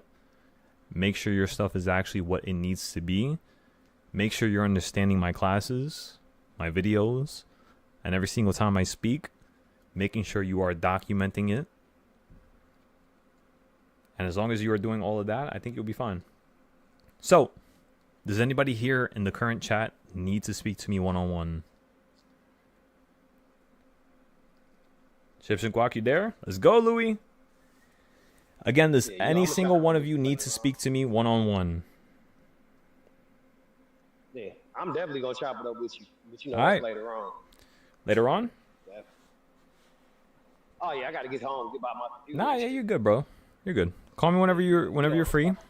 I'll answer my phone the second you call me. Anybody else for now? If nobody else says a word, all I'm going to do is just continue to fix the charts. We good? Prime? You're good? Monza, you good? Randy, you good? Culinary? Frost? Everybody's good?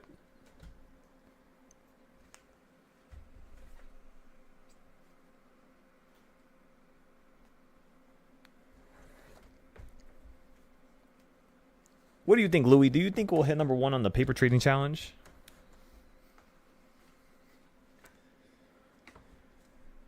What does the family think? Be honest. Be real honest. The first thing that comes to mind, be real honest about it.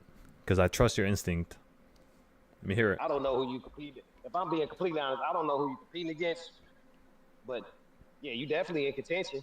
You know what I mean? Maybe. Because I listen to you. Maybe there's a trader that you know that might be able to out-trade you if you really lock in. But, I mean, I don't know that trader. So I lean towards, I think you're going to take the spot. And it's going to happen in one day. You're going to go from like 40 to number 1. Probably going to be in the midst of like maybe a handful of trades. Have you had 1,000% gain yet on the competition? Oh, yeah. Oh, you done hit some a couple thousand percenters? I bought at the bottom right there at number 5. Look at my screen. Oh, okay. That's where the jump hit. Nah, yeah, I violated that. Yeah, you hit on the bottom red. It was over. Yeah, that bottom of the red, when it dropped down. Right. I seen that. That hit a point. That lined up exactly with the 16 point. You know, it's the craziest thing. I only held it to number 4. If I would have held it to number 3, 2, or 1, I would have been in the top 20 by now. Guaranteed. But that's not what I was going for. I wasn't even supposed to be the top 50 today. I was supposed to be just the top 100. So I went a little bit crazier than expected. But it was just honestly because I was just having a little bit of fun. Honestly, that shit was just absolutely all over the place. Absolutely amazing. Yeah. It was like up. You sold it. You went short. Instantly down. You sold it. Dropped down a little bit lower. You went long again. Instantly bounced right back up. Sold it. Short again. It was like back and forth, back and forth, back and forth. It was crazy. And you know what's the craziest part? I was driving the whole time. That shit is hard as hell. Driving but and trading. I used to do that's Uber dangerous. Eats. So while I was driving, I used to always have to be answering the customer and their messages. I used to always be having to talk to the customer and tell them like, hey, like right before I go to the restaurant, do you want this? Do you need anything extra? Is everything in the bag? Do you order everything correctly? Like I used to really message them out the ass. And you know what's the craziest part? Because I used to message them so much just to make sure their order was correct, they would always for some reason give me a higher tip. So like if I didn't say a word, I would only get about $10 per trip. 3 trips an hour, so that's like $30 an hour, right? If I said a word, I'll be getting like $70, $80, $100 an hour. It was the craziest thing. Yeah, you be on the bond with the customer. You talk about their house. You say, you love the flowers. Like my mom would love to have flowers like that. Or yo, that car is crazy. Yeah. The roof looks amazing. The solar panels, I always wanted to get something like that. Like how do you go about doing something like that? You always start a conversation. You always You're overdoing it. Nah, I'm telling you, bro. Like, yo, bro, I'll go above and beyond. I'll find one thing to talk about with every customer. And I swear to God, one time I had $100 tip from Uber Eats, and I was like, what the fuck? That one day I had made like 400 or 500. That week I had made like 1.6, 1.4. Gas I had spent around like 300. I didn't even need to go for breaks. That's just great customer service right there. I used to always ask them, like, I swear to God, yo, I would go to a customer's house, and they'll be like, yo, like, they forgot something. I'll be like, you know what? Give me a second. I'll be right back. I'm going to go to the restaurant, and I'll be right back. Oh, yeah, that's how you get $100 tip for real. I used to always do stuff like that. Hell yeah. Make sure that they're always satisfied. 100%. Shit, I be sitting up there buying these rich motherfuckers drinks when they come to And sometimes, like, I used to get free food for that. Like, sometimes I'll go into restaurants, and I'll be like, yo, like, I'm ordering order for this guy. I'll wait, like, 10 minutes, 15 minutes, and he'll be like, yo, because you were waiting so long, here's some free food. And I'll be like, yo, word? I'll be like, yo, thank you. And, yo, that food, every single time. Come on now. Yeah.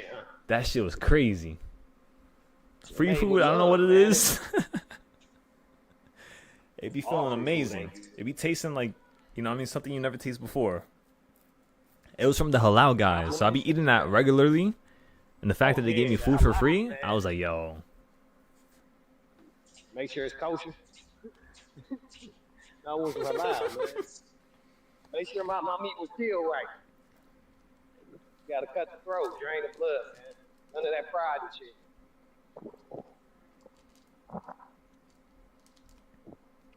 Take one tablet by mouth daily. They want me to take this fucking tablet, but I don't want to take no more pills. I'll be honest with y'all.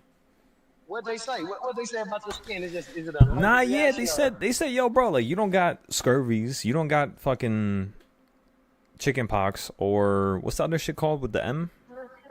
Measles or mumps? Measles. They were like, you don't got measles, you don't got monkeypox, you don't got none of that shit. They were like, are you sleeping with an animal? And I'm like, maybe. They're like, all right, stop sleeping with the animal.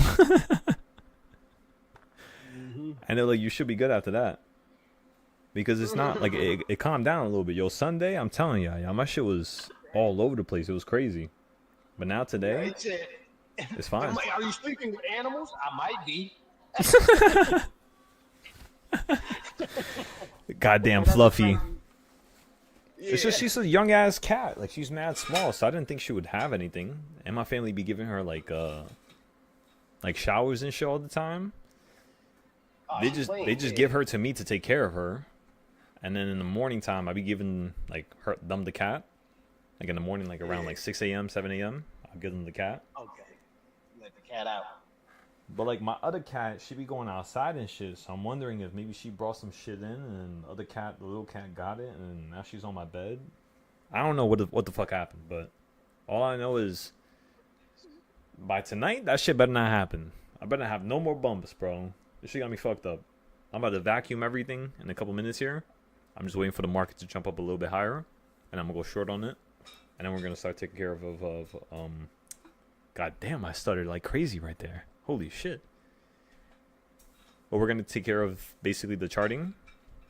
I want to make sure everybody's charts is up to date with, you know, today's price action as well as Friday's price action. and then we'll see what we're gonna do for tomorrow. So I'm gonna end the YouTube, everybody.